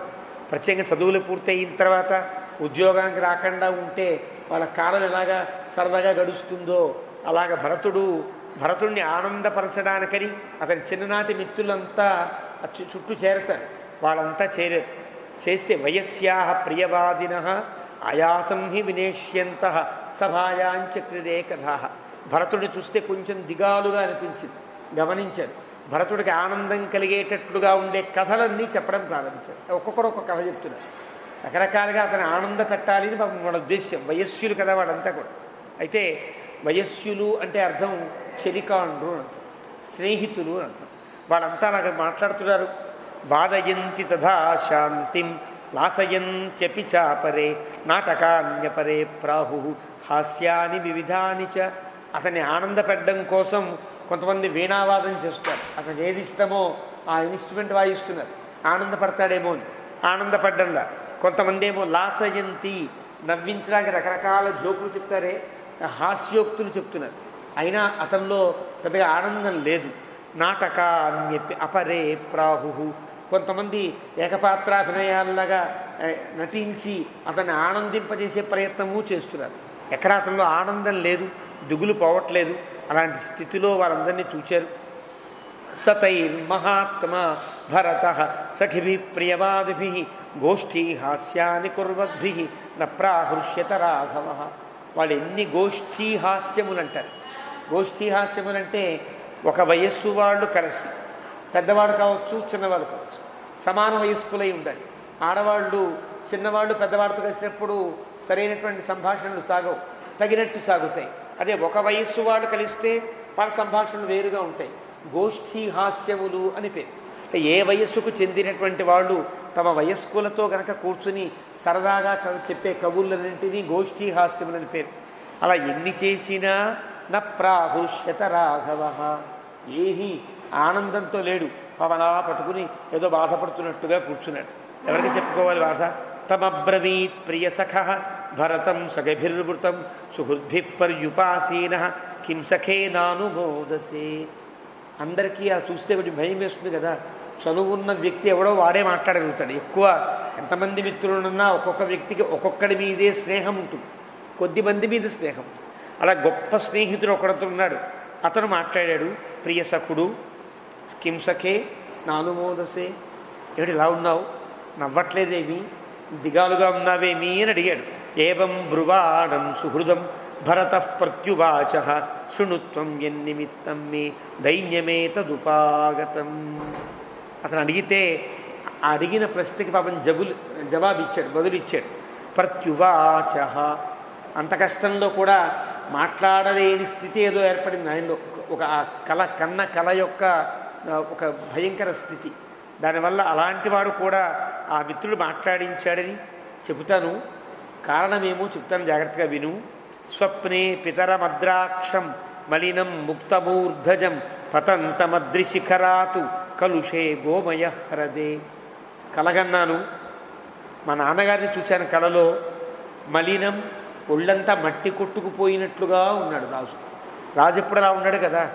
రాజు పడుకుని లేచినా చక్కటి బట్టలు, చక్కటి ఏమాత్రం దుమ్మంటకుండా ఇస్త్రీ నలక్కుండా ఉండేటట్టుగా ఉండే రాజ్యాలు కదా రాజులు, మహారాజులు కదా వాడు. అలాంటి వాడు మలినం ముక్తమూర్ధజం, చాలా శిఖలు గుడి వేసుకునేవారు. రాజులు కూడా ఇలా జులపాలతో ఉండేవేం కావండి. అందరికీ కూడా మనం సినిమాల్లోనో నాటకాల్లోనూ చూపించినట్టుగా ఇలా జడలు కట్టుకుని ఉండేవారేం కాదు రాజులు. రాజులకు శిఖలు ఉండేవి. శిఖలు వేసుకుని కిరీటంలో పెట్టుకునేవారు. ముడియానే మూవలహుం తొషియాని అంటే మనకి ప్రబంధాల్లో కూడా ముడియాని అంటే కిరీటం అని అర్థం. కిరీటంకి ముడి అని పేరు. కిరీటం లోపల ముడి ఉంటుంది. వీళ్ళు వేసుకున్నట్టు పెద్ద పెద్ద శిఖలతో ఉంటారే, కిరీటం పెట్టుకుంటారు. అలాగా జుట్టు విరబోసుకోవాలని నియమాలే ఉండవు, అంటే ఉన్నాయి కాక. కానీ ఈ భారతదేశంలో ప్రతి వ్యక్తికి కూడా మొదట్లో శిఖలు ఉండేవి. వారు ఈ జాతి వారా ఆ జాతి వారా నియమాలేం ఉండేకో, అందరికీ చక్కటి శిఖలు, ఎవరికి ఎలా ఉండాలో వాళ్ళ నియమానుసారంగా శిఖలు ఉంది. కాబట్టే ఇప్పటికీ చాలామంది, ఇప్పటికీ లేవనుకోండి, గొల్లలంటే శిఖలతో చూపిస్తారు. అంటే వాళ్ళ దాకా వ్యాపించి తర్వాత ఎప్పుడైతే ఇతర దేశీయుల యొక్క సంబంధాలు కలిగాయో వాళ్ళ క్రాఫ్ అంటే బాగా మొలిచిన వరిని కట్ చేస్తారే, కట్ చేయడాన్ని క్రాఫ్ అంటారు కదా. అలాగే జుట్టు పెరుగుతూ ఉంటే కట్ చేయుట అనే తర్వాత అలవాట్లు అయ్యాయని వాడి క్రాఫ్లు అని రకరకాల పేర్లు వచ్చాయి. శిఖలతో ఉండేవారు. ముక్తమూర్ధజం, ఆ శిఖలతో ఉండే దశరథుని యొక్క జుట్టంతా ఊడిపోయి ఉంది. జుట్టు ఊడిపోయి ఉంది అంటే అపశకునము అని అర్థం. ఆడవాళ్ళైన అంటే సంస్కృతిని ఎవరు రక్షిస్తే 10 కాలాల పాటు ఉంటుంది అంటే స్త్రీలు కనుక పాటిస్తే సంస్కృతి కొన్ని వందల సంవత్సరాలైనా చెక్కు చెదరకుండా ఉంటుంది. ఇది పెద్దల యొక్క మాట. వీళ్ళు పాటించకూడదని కాదు, వీళ్ళు సందర్భానుగుణంగా చంచలంగా మారిపోయేటువంటి స్థితిలో ఉంటారు. కానీ ఆడవారు తమ సంస్కృతి మా పెద్దలు చెప్పారు, మాకు ఇదే పద్ధతి అనే దాని మీద గట్టి విశ్వాసంతో ఉంటారు. వారు కూడా మారారంటే చరిత్ర దాదాపుగా 90% నశించినట్టే లెక్క. భగవద్గీత ప్రారంభంలోనే పరమాత్మ చెబుతాడు, స్త్రీషు దుష్టాసు వార్ష్ణేయ. ఎవరు పాడైపోయినా పర్వాలేదు, ఎవరు ఆచారాలు మానేసినా పర్వాలేదు అర్జున. స్త్రీ కనుక కులోచిత ఆచారములను కానీ ధర్మాలను కానీ విడిచిపెట్టింది అంటే శంకరో నరకాయైవ కులఘ్నానాం కులస్య చ పతంతి పితరో హ్యేషాం ముక్తపిండోదక క్రియా. భగవద్గీతలో చెప్తాడు, స్త్రీ కనుక ధర్మాన్ని విడిచిపెట్టే సందర్భం వచ్చింది అంటే దేశం పతనం అయిపోతుందయా. కాబట్టి ముక్తమూర్ధజం అంటే జుట్టు విరబోసుకుని ఉండుట అనేది కొంచెం కటువుగా ఉన్న రాక్షసీ స్త్రీలకి వర్ణించే వర్ణంలో ఉంటుంది. సాధారణంగా స్త్రీని అలా వర్ణించే వర్ణంలోకి రాదు. కాబట్టి అలా జుట్టు విరబోసుకొనుట, చివరికి తలస్నానం చేసిన, మంగళ స్నానం చేసిన చివరిలో కొంచెం ముడి వేసుకుని వాళ్ళు నీరు కారేటట్టుగా చేసే పద్ధతిని మన పెద్దలు నేర్పారు. అదంతా కూడా మనకి ఉండే నియమాలన్నీ క్రమక్రమంగా పోతూ వచ్చాయి. ఆడవాళ్లలో ఏ వయస్సు దాకా 2 జడలు వెయ్యాలి, ఏ వయసు వస్తే 1 జడ వెయ్యాలి, ఎలాంటి స్థితి వస్తే కొప్పు ధరించాలి, ఎలాంటి స్థితి ఏర్పడితే కొప్పు కూడా లేకుండా ఉండాలి, ఇవన్నీ వయస్సుని బట్టి, సంతానాన్ని బట్టి, మనవళ్ళని చూడడాన్ని బట్టి నియమాలు ఏర్పరిచాయి. చిన్నపిల్లకి ఎప్పుడు కూడా 1 జడ వేయకూడదు, 2 జడలు వేయాలి. పాత బొమ్మల్లో చూడండి 2 జడలు ఉంటాయి. 2 జడల సీత, 2 జడల రుక్మిణి, ఇలా ఏవో కథలు కూడా ఉండేవి కదా. 2 జడలు ఉండాలి. ఇవి అంటే ఆ జడను చూచి, ఆ కొప్పును చూచి, ఓహో ఈవిడ మనవణ్ణి ఎత్తుకుందన్నమాట అని గుర్తించేటట్టుగా ఈ వేణీ బంధంలోనే మార్పులు ఉండేవి. అవన్నీ ఇప్పుడు చెప్తే కూడా సరిగ్గా ఉండదు కాబట్టి పూర్తిగా చెప్పుకోలేము. ఉన్నవి, జరిగినవి, గతంలో జరిగినవి. ఇప్పుడు జరగట్లేదంటే తప్పా ఒప్ప అంటే జరగట్లేదు, అంతే. ఎవరు పాటించలేకపోతున్నారు. అంటే అలా వేణీ బంధాన్ని పట్టి కూడా వాళ్ళ వయస్సుని, వాళ్ళ యొక్క స్థాయిని గుర్తించే అవకాశం ఉంది. పుత్ర సంతానం కన్న తర్వాత స్త్రీ వేరు, పెళ్లి తర్వాత సీమంతం చేసిన తర్వాత మధ్యపాపిడి తీస్తారు. అప్పటిదాకా మధ్యపాపిడి తీయరు. మధ్యపాపిడి తీయడానికి ఒక సందర్భం ఉంటుంది. అక్కడి నుంచి మధ్యపాపిడి, అక్కడ కాస్త అలంకరణ, బొట్టు అలంకరణ ఉంటుంది. ఆ తల్లికే కనుక మనవడో మనవరాలో పుడితే అక్కడి నుంచి జుట్టుని వేణీబంధంగా ఉంచుకోకూడదు, ముడివేసి. మన పెద్దవాడంతా కొప్పులు పెట్టుకునేవాళ్ళు ఆడవాళ్ళు. పెద్దవాడంటే అలా కొప్పు ధరించి ఉండేవారే. ఇవన్నీ నియమాలు ఉండేవట, నాకు పూర్తిగా తెలియదు. అలాగా వేణీబంధాన్ని పట్టి ఉండేది. అలా ఈ దశరథ మహారాజు యొక్క ముక్తమూర్ధజం, ఆయన ముడి వేసుకున్న ముడి అంతా విడిపోయినట్లుగా ఉన్నది కలగన్నాడు. అంటే అది అపశకునంగా భావిస్తున్నాడు ఈ భరతుడు. అలా ఉంది. అంతేనా? అతను పతంతం అద్రిశిఖరాత్ కలుషే గోమయ హరదే, ఒక పెద్ద పర్వతం మీద పడిపోతున్నాడు. పడిపోవడం ఎక్కడ పడుతున్నాడు? చాలా రకరకాల గోమయముల వంటివి అన్నీ ఒక దగ్గర పడేస్తే అదంతా పెద్ద ఒక మడుగులా అయితే అంటే ఆవు పేడ, ఆ పేడ, ఈ పేడ అన్నీ కలిసి ఉన్నాయనుకోండి, అలాంటి దాంట్లో పడిపోతున్నట్టుగా కలగాలి పెద్ద పర్వతం మీద నుంచి. అంటే ఇవన్నీ దుస్వప్నములకు సంకేతం. కావ్యం ఎట్లా ఉంటుందంటే, సరైనటువంటి కవి కావ్యం రాసినప్పుడు కావ్యంలో ఉండే వర్ణనను బట్టి ఆ శాకున శాస్త్రం తెలుస్తుంది. అంటే ఇలాగా జుట్టు విరబోసుకున్నట్టుగా కలగనుట అప్రియ దర్శనం, అలాగే నూనె తాగుతున్నట్లుగా కల రావడం మంచిది కాదు. ఇలాగా ఏదైతే మనం ఇక్కడ వర్ణిస్తున్నారో ఇవన్నీ కూడా దుస్వప్నములకు సంకేతములని మనకి ప్రత్యేకంగా శాస్త్రం చెప్పక్కర్లా. ఇక్కడ జరుగుతున్న వర్ణన కనుక చూస్తే ఓహో ఇవన్నీ దుస్వప్నము సంకేతములు అని తెలుస్తుంది. శాస్త్రాన్ని కవి పాఠంగా చెప్పడం, అందంగా వర్ణన రూపంగా చెప్తాడు. ఆ వర్ణనని బట్టి ఇవన్నీ దుస్వప్నం అన్నమాట అని గుర్తించే అవకాశం ఉంటుంది. కాబట్టి కాంత సమ్మిశ్రతయ, కావ్యం అంటే ఒక అందమైనటువంటి ఇష్టమైన ప్రేయసి చెప్తున్న అందమైన మాటల్లాగా ఉంటుంది కాదు. వేదము ఒక రాజుగారు శాసిస్తున్నట్టుగా ఉంటుంది. యద్వేదాత్ ప్రభు సంహితాత్, రాజుగారు చెప్తున్నట్టుగా చేయి, లేకపోతే జాగ్రత్త, ఇలా ఉండాలి, ఇలా లేవాలి, ఇలా తిరగాలి, ఇలా చెప్తున్నట్టుగా వేదం చెప్తుంది. పురాణము మిత్రలక్షణం, మిత్రుడు చెప్తున్నట్టుగా ఉంటుంది. అదే కావ్యము కాంత సమ్మిశ్రత, ఒక అందమైన ప్రేయసి, ఇష్టమైనటువంటి ఒక చెలికత్తె చెబితే ఎంత ఆనందంగా హృదయానికి ఎక్కుతుందో అలా ఉంటుంది కావ్యం. కానీ కావ్యంలో చెప్పేటువంటి వర్ణనలు శాస్త్రానికి సంబంధించినట్టుగా కొన్ని చోట్ల మంచి మంచి ఉత్తమ కవులు చేస్తారు ఆ పని. ఇవన్నీ చెప్తున్నాడు. ఇలాగా జుట్టు విరబోసుకుని మట్టి కొట్టుపోయినట్లుగా ఉండే దేహము కలిగిన ఒక పర్వతం మీద నుంచి కింద పడిపోతున్నట్లుగా ఒక గోమయ హ్రదంలో ఒక ఆవు పేడ మడుగులో పడేటువంటి మా నాన్నగారిని కలలో చూచా. ఒకటి ప్లవమానశ్చ మే దృష్ట తస్మిన్ గోమయ హ్రదే పిబన్నంజలినా తైలం హసన్నపి ముహుర్ముహు. ఇంకా ఎలా ఉన్నాడు? ఆ పేడలో కొట్టుకుంటున్నట్టుగా కప్ప ఎగిరినట్టుగా ఎగురుతున్నట్టుగా చూశారు. అదొక దారుణం అన్నమాట. అంతేనా, పిబన్ అంజలిన ఇలా దోసిలి పట్టి నూనె తాగుతున్నాడు. దోసిలి పెట్టి మంచినీళ్ళు తాగడం కూడా కొన్ని సందర్భాల్లో మాత్రమే. దోసిలి పెట్టి మంచినీళ్ళు తాగకూడదు, ఇదొక నియమం. అరే ఇక్కడ దోసిలి పెట్టి నూనె తాగుతున్నాడు. నూనె తాగుతున్నట్టుగా కల వస్తే అది కూడా దుస్వప్నమన్న లెక్క. అలా తాగుతున్నాడు. పిచ్చి పిచ్చిగా నవ్వుతున్నాడు. హసన్న పిముహుర్ముహు, ఎందుకు నవ్వుతున్నాడో తెలీదు, అలా పిచ్చి పిచ్చిగా నవ్వుతున్నాడు. తతస్థిలోదనం భుక్త్వా, అంతగా ఆ పక్కన ఏదో ఒక అన్నం ఉంటే అన్నం నిండా నువ్వులేసున్నాయి, ఆ నువ్వులన్నం తినేస్తున్నాడు. ఇదొక కళ. నువ్వులన్నం తింటున్నాడు. పునః అధశిరా, ఒకసారి తలకాయ వంచేసుకుని ఇలా కూర్చుంటాడు.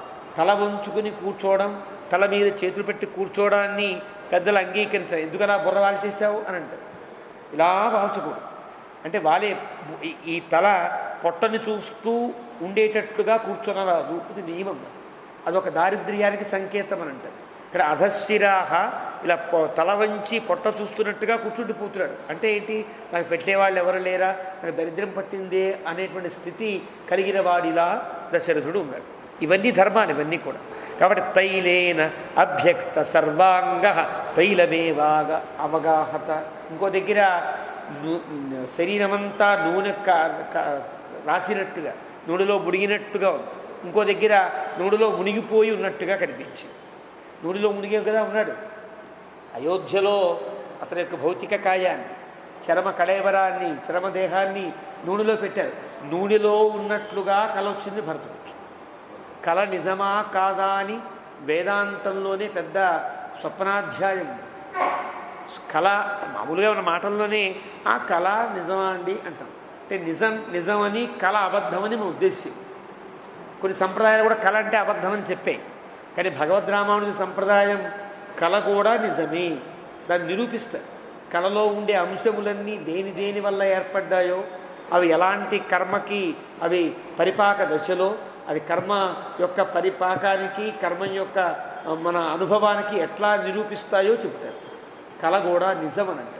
ఆ కళలు కూడా వచ్చిన సమయాన్ని బట్టి గుర్తించాలని. స్వప్నాధ్యాయం అంతా అదే కదా, స్వప్నశాకున శాస్త్రం అంతా దానికే కదా పుట్టింది. కాబట్టి ఆ శాస్త్రం అంతా కూడా ఉంటుంది. ఆ రకంగా తైలమేవ అవగాహత, నూనెలో మునిగిపోయినట్టుగా ఉన్నాడు. స్వప్నేచ సాగరం శుష్కం, ఆ కలలో సముద్రమంతా కూడా ఎండిపోయినట్లుగా కనిపించింది. సముద్రంలో ఒక చుక్క నీరు లేదు. శుష్కం చంద్రంచ పతితం భువి, చంద్రుడులా ఆకాశం నుంచి కింద పడిపోతున్నట్టుగా కలగన్న. అంతేనా, ఉపరుద్ధాంచ జగతి తమసేవ సమావృత, జగత్తు మొత్తాన్ని కూడా చీకటి అడ్డుకుంటున్నట్టుగా, అంటే చీకటి వ్యాపించి కనిపించకుండా అయిపోతుంది. ఔపవాహ్యస్య నాగస్య విషాణం శకలీకృతం. అంతేకాదు ప్రియమిత్రుడా, మా రాజులకి గొప్ప గజం ఒకటి ఉన్నది, దాన్ని భద్రగజము అని అంటారు. ఔపవాహ్యస్య నాగస్య, మా రాజులంతా ఎక్కి తిరిగే గొప్ప భద్రగజం యొక్క దంతములు ఉంటాయి కదా, ఆ దంతములు విరిగి ముక్కలైనట్టుగా కలగను. అంటే రాజుకి కలిగే ఒక అశుభాన్ని చూపిస్తుంది భద్రగజం కూడా. కాబట్టి ఏనుగు కళలోకి రావడం మంచిది. ఎప్పుడైనా ఏనుగు కళలోకి వస్తే అది చాలా గొప్ప విశేషంగా భావిస్తారు. మనకి కాదంబరి కథలో తారాపీడ వృత్తాంతంలో తారాపీడి భార్య నిశావసాన సమయే దృష్టా స్వప్నా సఫలీ భవిష్యంతి అంటాడు అక్కడ బాణభట్టు. అంటే ఆ తెల్లవారుజామున వచ్చిన కళలు నిజమవుతాయి అని అంటారు. ఆ కళలో పెద్ద ఏనుగు చంద్రుడిని ఇలా మెల్లగా తీసుకుని ఈవిడ గర్భంలో ప్రవేశపెట్టినట్లుగా కలగంటుంది. అప్పుడు పుట్టిన వాడికి చంద్రాపీడు అని పేరు. తారాపీడుని యొక్క కుమారుడుగా అతను చరిత్రలో ఉన్నాడు. ఏదో కాల్పనిక వ్యక్తి కాడై. మన దేశాన్ని పరిపాలించిన మహారాజుల్లో గొప్పవాడల్లో చంద్రాపీడ మహారాజు ఒకరు. ఇలా కలగంట. ఇక్కడ అలాగా ఏనుగు వస్తే మంచిదే, కానీ ఏనుక్కి అందమైన, ఏనుక్కి చాలా అవసరమైన దంతం కనుక విరిగి ఉంటే అది అశుభానికి సంకేతం. ఏనుక్కి అవమానం, ఏనుక్కి గొప్ప అవమానంగా భావిస్తారు. కానీ గణపతి వ్యాసమహాముడి దగ్గర గంటం ఆపకుండా రాయాలనుకున్న సమయంలో తను అవమానపడకూడదని ఈ అవమానానికి కూడా ఏమాత్రం వెలవకుండా తన దంతాన్ని పెరికి రాసినట్టుగా మనకి భారతం చెప్తుంది. అంటే అదొక అంటే ఏనుక్కి ఏది ఇష్టమో దాన్ని కూడా పక్కన పెట్టి ఆ ఇష్టాన్ని కూడా పక్కకి పారద్రోలి భారతాన్నో పురాణాన్నో రాశాడంటే దాని మీద ఉండే శ్రద్ధ, వ్యాసుని మీద ఉండే గౌరవం, ఆ కావ్యం మీద ఉండే శ్రద్ధ మనకు కనిపిస్తుంది. అలాగా శకలీకృతం, ఆ ఏనుగు యొక్క దంతములన్నీ విరిగినట్లుగా చూచారు. సహసా చాపి శంశాంతం జ్వలితం జాత తేజసం, అగ్నిహోత్రాల మండట్ల బాగా అగ్నిహోత్రాలన్నీ కప్పబడిపోయినట్లుగా ఏమాత్రం ప్రకాశం లేకుండా ఉన్నాయి. అవతీర్ణాంచ పృథివీం శుష్కాంచ వివిధాన్ ద్రుమాన్ అహం పశ్యామి విధ్వస్తాన్ సధూమాంశ్చాపి పర్వతాన్. అవతీర్ణాంచ పృథివీం శుష్కాంశ వివిధాన్ ద్రుమాన్, ఎండిపోయిన చెట్లన్నీ ఎండిపోయి ఉన్నాయి, అవన్నీ కూడా భూమి మీద వాలిపోయినట్టుగా పడిపోయి ఉన్నాయి. అలాంటి స్థితిలో నిప్పు రాచుకుని ఆ నిప్పు పూర్తిగా వెలగక పొగొస్తూ ఉంటే ఎండిపోయిన కట్టెలు పొగొస్తాయా? ఎండిపోయిన కట్టెలు నిప్పట్టుకుంటే ఒక్కసారి భగ్గుమని మండాలి, కానీ ఎండిపోయిన కట్టెలు కూడా పొగ వస్తున్నట్టుగా కలగన్నారు. అంటే పచ్చి కర్రలు కాల్చున్న అలాంటి స్థితిలో ఉన్నారు. పీఠే కార్ష్ణాయసే చైనం నిషణ్ణం కృష్ణవాససం ప్రహసంతి స్వరాజానం ప్రమదాహ కృష్ణపింగళాహ. ఒక నల్లటి సింహాసనం పీట మీద కూర్చున్నారు. నల్ల పీట మీద కూర్చోకూడదు, పీటలకి నల్ల రంగు వేసి కూర్చోకూడదు, నల్లటి వాటి మీద కూర్చోకూడదు. కానీ నల్లటి కుర్చీలని నల్లటి వాటిని కూడా పెద్దలు కూర్చోదు. అది చండ్రకర్ర అయితే ఆ నలుపుని నలుపుగా భావించదు. కొన్ని నియమాలు ఉన్నాయి. ఇవన్నీ చండ్రకర్రం అనే మంచిది. ఔదుంబరం మేడి యొక్క పీట గొప్ప సిద్ధిని కలిగిస్తుంది. ఇలాగ రకరకాలుగా ఏ పీట మీద కూర్చోవాలో నియమం కూడా మన పెద్దవాళ్ళు చెప్పారు. కానీ ఇది నల్లటి పీట. కార్ష్ణాయసే చైనం కృష్ణవాససం. దశరథుడు ఎలా ఉన్నాడు? నల్ల బట్టలు కట్టుకుని ఉన్నాడు. నల్ల బట్టలు కట్టుకోవడం కూడా తప్పుగా భావిస్తారు. నల్ల బట్టలు కట్టుకోవడం అనేది పనికిరాదని భావిస్తారు. అది ప్రత్యేకంగా దీక్షగా ఏర్పడింది అంటే ఆ దీక్షకు వేరే కారణాలు ఏమో ఉంటాయి, కానీ సహజంగా నల్ల బట్టలు ధరించడానికి వీలు. ఈ రకంగా నల్ల బట్టలు కట్టుకుని ప్రహసింతి స్మ రాజానం ప్రమదాహ కృష్ణపింగళ. అలాంటి కూర్చుని రాజుని కృష్ణపింగళాహ, నల్లగా కొంచెం ఎర్రగా ఉండే ఆడవాళ్ళు చుట్టూ చేరి చీచీ చీచీ అని ఎక్కిరిస్తారు అన్నమాట. ఏడిని గతేమిట్రా అని. అంటే మామూలు ఆడవాళ్ళ చేత కూడా అపహసించబడే స్థితిలో నా తండ్రి కనిపించాడు అంటే అవమానం పాలయ్యాడు అని అర్థం. ఈ అవమానం పాలయ్యాడు కదా, కైకేయి దగ్గర అయినట్టే కదా, అది ఒక సూచన మాట. అట్లాగా త్వరమాణశ్చ ధర్మాత్మ రక్తమాల్యానులేపన రథేన ఖరయుక్తేన ప్రయాతో దక్షిణాముఖ. అలాంటి ధర్మాత్ముడైన మా నాన్నగారు ఎర్రటి పూలతో ధరించిన మాలికలు ధరించి, ఎర్ర పుష్పాలు ధరించుట కొన్ని సమయాల్లో మంచివి కావు, అలాంటి ఎర్ర పుష్పాలు ధరించి రథేన ఖరయుక్తేన, గుర్రం మీద వెళితే శ్రేష్టం. గాడిదలు పూంచిన రథం ఎక్కాడు. అంటే గాడిదలు మోస్తున్నాయి రథాన్ని. గాడిదల రథం ఎవరికి ఉంటుంది? యుద్ధకాండ చూస్తే తెలుస్తుంది. రావణాసురులందరికీ గాడిద రథాలే. రావణాసురుడికి ఆ తర్వాత ప్రహస్తాదులకి అందరికీ గాడిద కూర్చిన రథాలే ఉంటాయి. అలాంటి గాడిదలు క్రూంచినటువంటి రథము మీద దక్షిణముఖంగా మా నాన్నగారు వెళ్ళిపోతున్నట్టుగా కలగన్న. అంటే ఎన్ని మనం చూచామో, అంటే గాడిద కళలోకి రావడం, నూనె రావడం, నువ్వుల అన్నం రావడం, ఇలాగా పడుతున్నట్టుగా రావడం, చంద్రుడు జారిపోతున్నట్టుగా రావడం, ఇవన్నీ ఇక్కడ కల. మళ్ళీ సుందరకాండలో త్రిజటా స్వప్నం దగ్గర చంద్రుడు ఎట్లా ఉన్నాడో, పగలు ఎట్లా ఉందో అక్కడ చెప్తాడు. అంటే మంచి స్వప్నం ఎట్లా ఉంటుంది, చెడ్డ స్వప్నం ఎట్లా ఉంటుంది, రామాయణంలోనే మనకి ఒక కళల యొక్క వివరణ కూడా మనకి రామాయణంలో బాగా కూర్చుంటుంది. 3 కళలు మనకు కనిపిస్తాయి. సరే, ఇదంతా తర్వాత చెప్పుద్దాం. ఆ రకంగా ఉంది. దక్షిణముఖంగా దశరథుడు వెళుతున్నాడు. ప్రహసంతీవ రాజానం ప్రమదా రక్తవాసిని ప్రకర్షంతి మయా దృష్ట రాక్షసి వికృతాన. ఒక రాక్షసి, చాలా భయంకరమైనటువంటి ముఖము కలిగినటువంటి ఒక రాక్షసి మా నాన్నగారి మెడకి ఒక తాడు వేసి లాగుతున్నట్లుగా కనిపించింది. లాగుతూ వెక్కిరిస్తుంది, నవ్వుతోంది, లాగుతోంది, వెక్కిరిస్తోంది, మళ్ళీ లాగుతోంది, వెక్కిరిస్తోంది, నవ్వుతోంది. అలాంటి స్థితిలో మా నాన్నగారిని నేను చూశాను. ఏ భవే తన్మయా దృష్టం ఇమాం రాత్రిం భయావహాం అహం రామోధవా రాజా లక్ష్మణో వా మరిష్యతి. ఇంత భయంకరమైనటువంటి ఈ స్వప్నాన్ని నేను కన్న తర్వాత, ఈ కళ నాకు వచ్చిన తర్వాత నా మనస్సులో పెద్ద భయం పట్టుకుంది. ఎవడో తెలిసిన ఈ కళకి ఏది ఫలితము అంటే దేశపు రాజు పోతాడు, లేదా రాజు స్థానంలో ఉండేవాళ్ళు పోతారు. అంటే ఎవరు? రాముడికైనా దశరథునికైనా నాకైనా ఏదో ప్రమాదం ఉన్నది ఇక్కడ అని గుర్తించాడు. తనకి తప్ప వాళ్ళిద్దరికీ పాపం ప్రమాదం కలిగింది కదా. రాముడు అడవికి వెళ్ళాడు, దశరథుడు కూడా తరువు సాధించాడు, వాళ్ళిద్దరికీ కలిగింది. కాబట్టి నాకైనా అహం రామ అథవా రాజా లక్ష్మణో వా మరిష్యతి. లక్ష్మణుడికైనా చనిపోయి ఉండాలి, రాముడికైనా ఆపద వచ్చి ఉండాలి, మా నాన్నగారైనా లేకుండా వెళ్ళిపోయి ఉండాలి, లేదా నాకైనా మరణం వస్తుందేమో అన్నట్టుగా కూర్చున్నాడు. అది స్థితిలో ఉంటే నరో యానేన యస్వప్నే ఖరయుక్తేన యాతి అచిరాత్ తస్య ధూమాగ్రం చితాయాం సంప్రదృశ్యతే.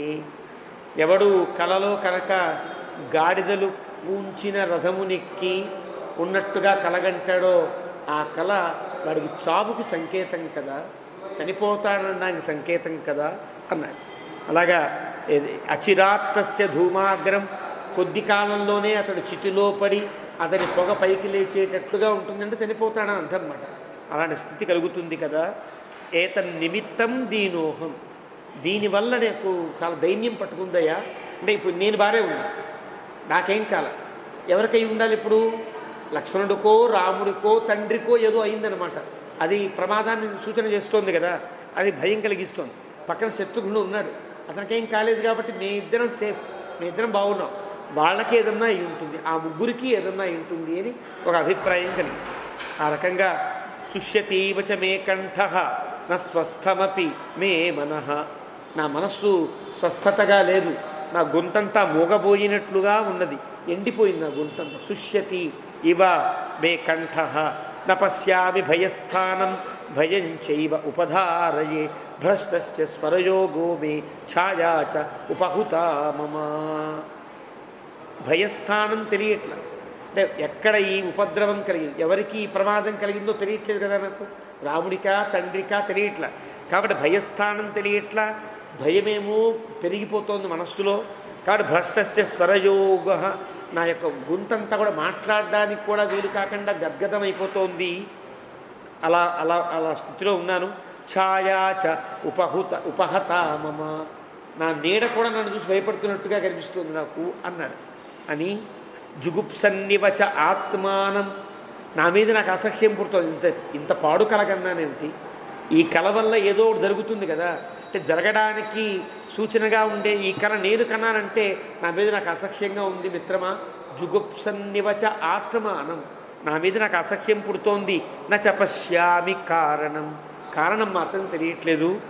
ఇమాం హి దుస్వప్నగతిం నిశామ్యతాం అనేక రూపాం అవితర్కితాం పురా భయం మహత్తద్హృదయాన్నయాతి మే విచింత్య రాజానమచింత్య దర్శనం.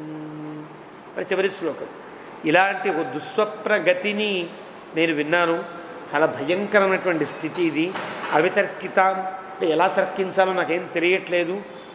ఆ గుండెల్లో కలిగిన భయము బాధ తీరిపోవట్లేదు. మా నాన్నగారిని అని తలుచుకున్నాడు. విచింత్య రాజా నమచింత్య దర్శనం, ఈ పదం ఎక్కడ ప్రయోగించారు? దశరథుడు చనిపోయిన తర్వాత తైలద్రోణిలో పెడుతున్న సమయంలో వాల్మీకి ఒక సర్గ చివరిలో ప్రయోగించిన ప్రయోగం, ఆ ప్రయోగమే ఇక్కడ కూడా. అంటే అతని కంటికి దశరథుడే చనిపోయినట్లు, అతని యొక్క శరీరమును నా కోసమే ఉంచినట్లుగా అనిపించింది అని వాల్మీకి చెప్పకుండా ఈ ప్రయోగం ద్వారా చెప్తున్నాడని. అది తమాషా, కవికుండే గొప్పతనం. సరిగ్గా అదే ప్రయోగం చేశాడంటే ఆ స్థితిని తాను అనుభవించాడు అని. ఆ రకంగా 71 సర్గ, ఇలా 69వ సర్గ పూర్తయింది, 70వ సర్గ ప్రారంభం. అథ 70తమ సర్గ. భరతే బ్రువతి స్వప్నం దూతాః తే క్లాంతవాహనాః ప్రవిశ్య అసహ్య పరిఖం రమ్యం రాజగృహం పురం. ఏ విధంగా భరతుడు తన కళని వాళ్ళకి చెప్తున్న సమయంలో ఇంకా చెప్తూనే ఉన్నాడు. ఇలా చెప్తూ ఉండగా అంటానే దాన్ని సతి సప్తమి అని అంటారు. ఒక దగ్గర ఒక కథ నడుస్తూ ఉంటే ఇంకొక కథ ప్రారంభం అవ్వడం, వాడిలా మాట్లాడుతూ ఉంటేనే వాడిలా అరిచాడు అంటాం. వాడు మాట్లాడాడు వీడు అరిచాడు అంటే అది ఎప్పుడో ఇది ఎప్పుడో అర్థం. అప్పుడే ఇది జరిగింది అనడానికి సతి సప్తమి అని వాడతారు సంస్కృతంలో. భరతే బ్రువతి అంటే ఒక ప్రథమ విభక్తిలో ఉండవలసినటువంటి కర్తృపదం సప్తమిలో ప్రయోగిస్తే దాన్ని సతి సప్తమి అని అంటారు. అలా భరతుడు ఇంకా చెప్తూనే ఉన్నాడు. దూతాస్తే క్లాంతవాహనాః, బాగా అలసిపోయిన గుర్రములతో ఆ దూతలు ఈ రాజగృహంలోకి ప్రవేశించారు. ప్రవిశ్య అసహ్య పరిఖం, ఆ రాజ్యానికి ఉండే ఆ పరిఖను దాటి దశరథుని యొక్క రాజ్యం నుంచి వస్తున్నామని వాళ్ళకి జెండాలు ఉంటాయి, గుర్తులు. ఎవరు శత్రువులో ఎవరో తెలియదు కదా, కాబట్టి ఏ దూత వెళ్ళినా ఆ రాజ్యం యొక్క జెండా పట్టుకుంటాడు. కోవిదార ధ్వజం అంటారు. అయోధ్య ప్రజలకి కోవిదారం అనే వృక్షము జెండా గుర్తు. రాముడి గుర్తేది ధ్వజం, కోవిదార వృక్షం. కాబట్టి రాముడికి ఎక్కడ ధ్వజస్తంభం పెట్టాలంటే ఏం పెట్టాలి? కోవిదార వృక్షం పెట్టాలి. మరి గరుత్మంతుని ఎందుకు పెడుతున్నాం మనం? రాముడు రాజు అని భావన ఉండకూడదు, రాముడు దేవుడు అని తెలియడం కోసమే కదా గరుత్మంతుని పెడుతుంది. కాబట్టి ఇవన్నీ తెలియాలి. కాబట్టి గరుత్మంతుడు భగవంతుడికి ధ్వజం, రాముడికి ధ్వజం కోవిదార వృక్షం. ఆ కోవిదార ధ్వజాన్ని పట్టుకుంటారు. వీళ్ళు చూసి అక్కడ పరిఖ అంటే ఒక అగర్త ఉంటుంది, అగర్త మీద బ్రిడ్జి వేస్తారు. వీళ్ళు వదిలితేనే బ్రిడ్జి వదిలినట్లు లెక్క, వాళ్ళు వస్తే మళ్ళీ బ్రిడ్జి ఎత్తేస్తూ ఉంటారు. ఇలా ఏదో అంతఃపురంలోకి రావాలంటే ఎవరు పడితే వాళ్ళు రావడానికి వీల్లేదు. వీసాలు ఇప్పుడు అంటున్నామే, అప్పుడు ముద్రలు ఉండేవి. వాళ్ళ లేఖ మీద ఆ ముద్ర చూస్తారు, ఆ రాజుగారి ముద్ర చూస్తారు. ఇక్కడ వీళ్ళు ముద్ర వేస్తారు, ఈ ముద్ర వేస్తే లోపల పంపిస్తారు. ఈ సిస్టమ్ అంతా మనకి భారతంలో కూడా కనిపిస్తుంది. కృష్ణ పరమాత్మ ద్వారకా నగరాన్ని కట్టి సముద్రం మధ్యలో ఒక అద్భుతమైన శాసనాన్ని చేస్తారు. చాలా గొప్ప శాస్త్రం అది, చరిత్రలో ఉండే శాసనం. ఎవరిని ద్వారకలో ప్రవేశించడానికి వీల్లేదు. ఎవరి భుజముల మీద అయితే శంఖచక్రాలు ఉంటాయో, సమాశ్రయ పరులై ఉంటారో వాళ్ళు నిస్సందేహంగా పంపించే లోపల. చక్రముద్రలో ఉంటే వాళ్ళని పంపించేసే అని కృష్ణుడు ఆజ్ఞాపన చేస్తాడు ద్వారకకి. దీన్ని పట్టుకునే కృష్ణుడు నివసించే ద్వారకకి వెళ్ళాలంటేనే శంఖచక్రాలు ఉండాలి కదా. మరి వైకుంఠానికి వెళ్ళాలంటే కూడా శంఖచక్రాలు ఉంటే కనుక మరి ఎక్కడ అడ్డు లేకుండా ఉంటుందనే మహర్షుల యొక్క దర్శనంతో సంప్రదాయాలు ఏర్పడతాయి. కాబట్టి ఏ సంప్రదాయము కూడా మన బుద్ధికి తోచినట్టుగా అదేదో మామూలు ఆచారం కాదు. చాలా వాడు జాగ్రత్తగా ఒక ఉద్దేశాన్ని, ఒక సన్నివేశాన్ని, ఒక అద్భుతమైన అంశాన్ని దృష్టిలో పెట్టుకుని ఆచారాన్ని వెలయిస్తారు. అది గుర్తించాలి. ఆ రకంగా వీళ్ళు లోపలికి వెళ్ళారు, ఆ రాజగృహంలోకి ప్రవేశించారు. అంటే భరతుడు ఎక్కడైతే ఉన్నాడో ఆ గృహం దాకా వచ్చారు. సమాగమ్యతు రాజ్ఞాచ రాజపుత్రేణ చార్చితా రాజ్ఞః పాదౌ గృహీత్వాతు తమూచు భరతం వచః. వాళ్ళు వచ్చిన వాళ్ళు గబగబా రాజపుత్రుడి దగ్గరికి వచ్చి అర్చించారు. జయ హో భరత, జయ హో భరత. ఇదే అర్చించమంటే. అర్చన అంటే పుష్పం తెచ్చారు, ధూపం ఇచ్చారు, దీపం ఇచ్చారు, ఇవే ఉండదు. అర్చన అంటే ఎవరిని ఎలా మర్యాద చేయాలో అలా మర్యాద చేయాలి. అలా మర్యాద చేశారు. చేసి అతను 2 పాదములను పట్టుకుని నమస్కరించారు. నమస్కరించి చెప్తున్నారు, పురోహిత స్వాం కుశలం ప్రాహ సర్వే చ మంత్రిణః. వశిష్ఠుడు ఏ శ్లోకాన్నైతే చెప్పాడో ఆ శ్లోకం మాత్రమే ఇక్కడ వాల్మీకి రాశాడు. అంటే అర్థం ఏంటి? అక్కడ ఆజ్ఞ ఏ పదాలతో ప్రయోగించాడో అవే పదములు ఇక్కడ చెప్పారు. అది చూడండి శ్లోకం, పురోహిత స్వాం కుశలం ప్రాహ సర్వే చ మంత్రిణః త్వరమాణశ్చ నిర్యాహి కృత్యమాత్యయికం తదా. ఇదే మనకి 68వ సర్గలో ఆ శ్లోకం కనిపిస్తుంది. 68వ సర్గలో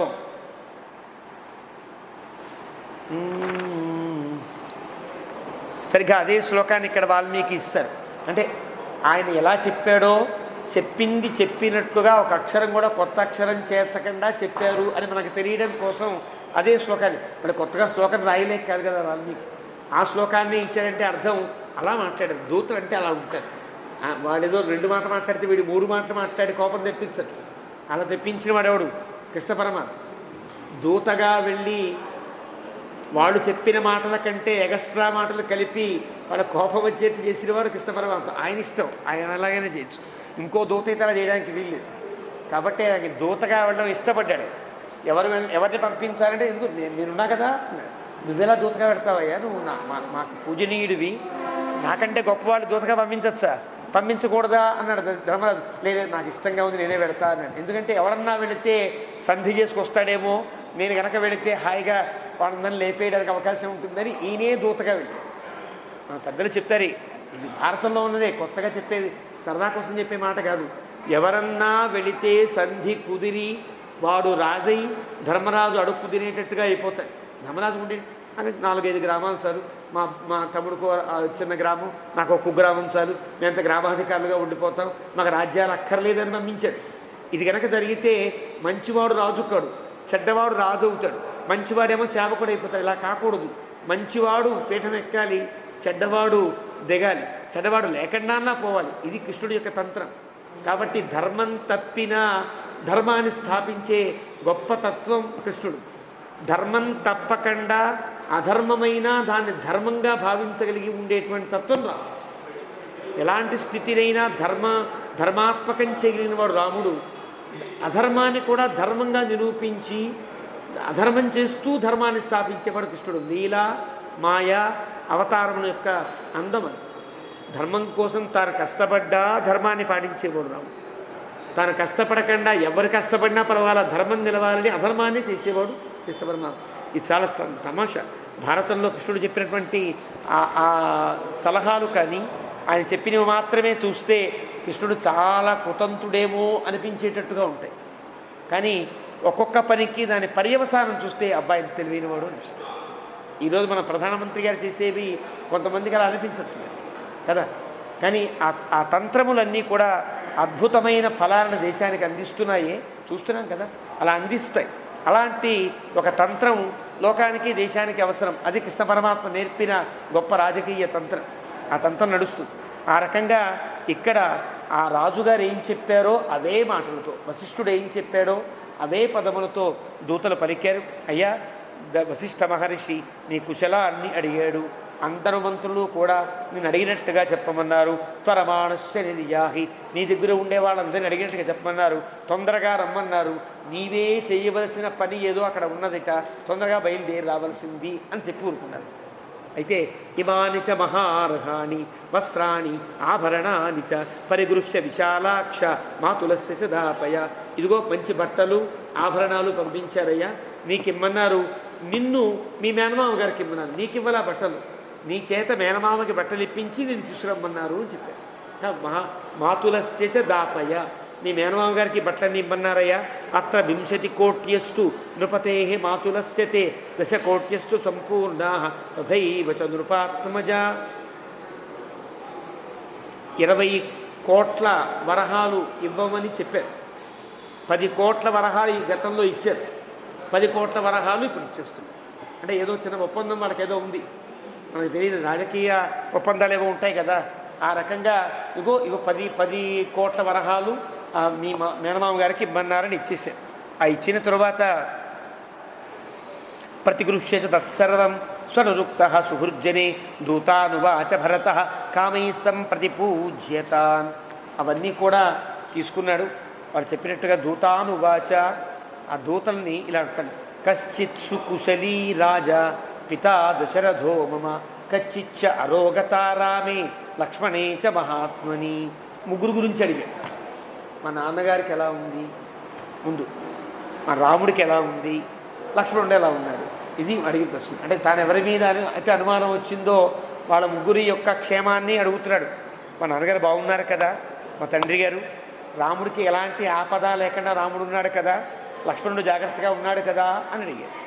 అడిగి ఆర్యాచ ధర్మనిరత, మా ఆర్య గొప్ప పూజ్యురాలు, ధర్మము ఎందే నిరతము ధర్మము ఎందే మనస్సు కలిగినది, ధర్మాచరణ తప్ప వేరే ఏ పిచ్చి పని చేయదు. మా కౌశల్య, మా పెద్దమ్మ గారు ఎప్పుడు ధర్మమే, ఎప్పుడు అనుష్ఠానమో పారాయణమో పూజో పెద్దల యొక్క మాటలు వింటూ ఉండమో తప్ప వేరే ఆలోచన ఆవిడకేముండదు.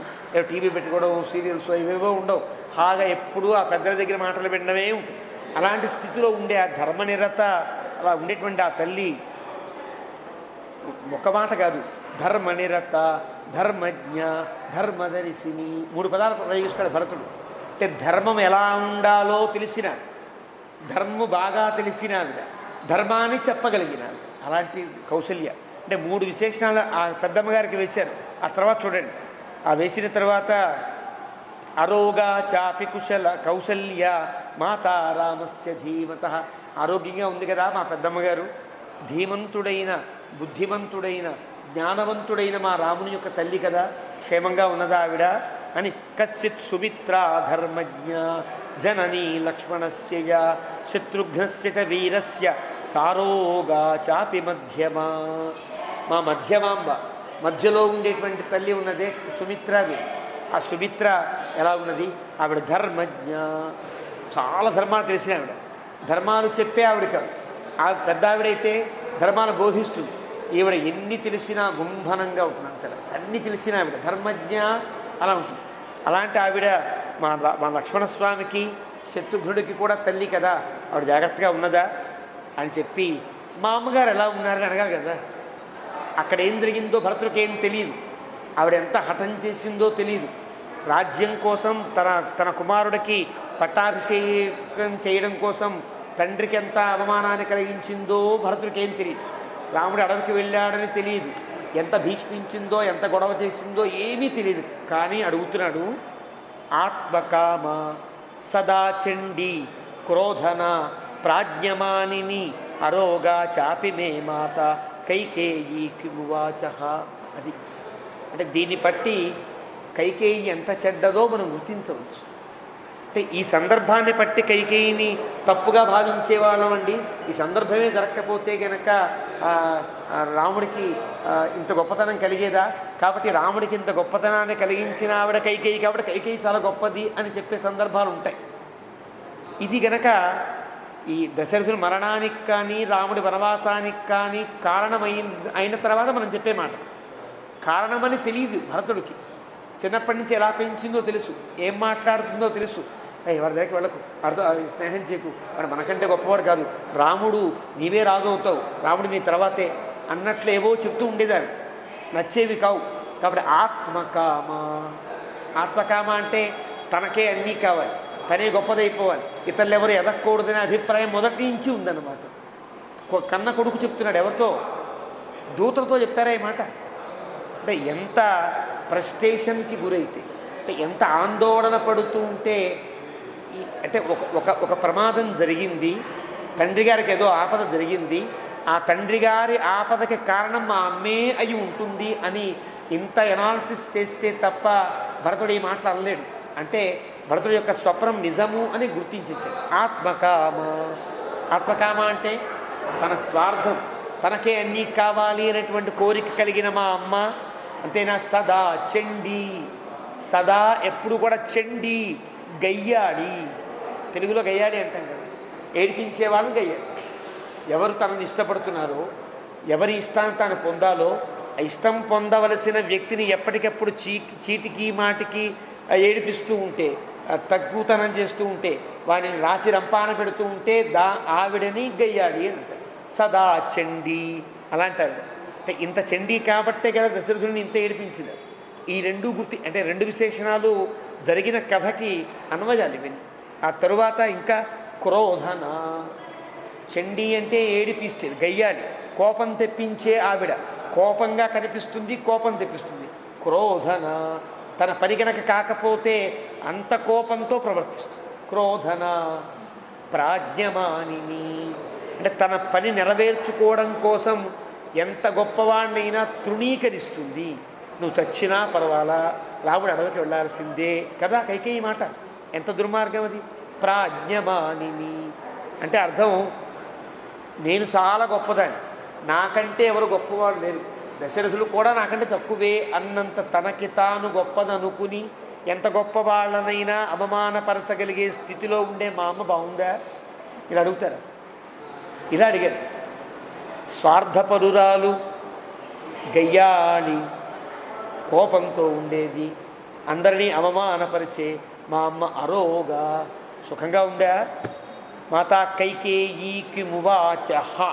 అది వాల్మీకి. ఆవిడ నాకేం చెప్పిందో, ఆవిడ నాకు కబురు పంపిస్తుంది కదా, ఆవిడేమన్నా నాకైనా వార్తలు అందించిందా? జాగ్రత్తగా ఉండు, ఏవో ఉంటాయి మాటలు, అంటే అక్కడే ఉండు, ఇక్కడ వస్తే కనుక నీకు ఏదో అయిపోతుంది, ఇలా చెప్పే మాటలు ఏవో ఉంటాయి. కాబట్టి ఇలాంటి మాటలు ఏమైనా చెప్పిందా అని అడిగాడు. అంటే ఇది కైకేయి యొక్క చరిత్ర అని చెప్తోంది, కైకేయి యొక్క శీల అని చెప్తోంది ఈ శ్లోకం. నిజానికి ఇలా మాట్లాడకూడదు భరతుడు. అంటే చాలా తక్కువ వాడు కదా దూతలంటే.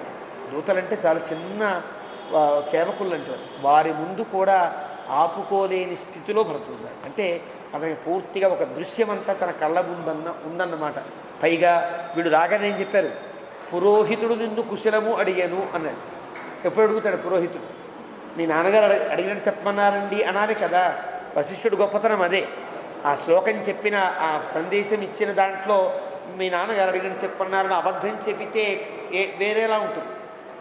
భరతునికి విషయగ్రాహిగా తెలియదు, అబద్ధం చెప్పడానికి లేదు. ఎందుకంటే ఎప్పుడైతే తెలిసిందో అప్పుడు తాను ప్రవర్తించే తీరు వేరుంటుంది కదా. చెప్పకపోతే అతను వస్తూ దారిలో ఏ దేవాలయంలో కూడా దండం పెట్టుకుంటాడు, తెలియదు కదా. ఇది కావడానికి వీల్లేదు. కాబట్టి అతనికి గ్రాహిగా, హృదయగ్రాహిగా ఒక అంశం తెలియాలి.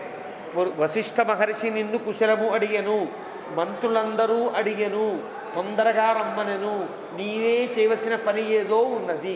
ఇవి సాగు తెలియడానికి మనకైతే అర్థం కావు, కానీ భరతుడికి అర్థమై ఉంటాయి కదా.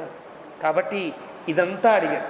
అది కనుక చెప్పకపోతే, పురోహితుల యొక్క మాట అలా ఉండకపోతే కైకేయి గురించి ఇలా ఇక్కడ అంటే అనుకుంటాడు, మనసులో అనుకుంటాడు, ఎవరితోనో అంటాడేమో, కానీ వీడి దగ్గరే అనే అవకాశం లేదు.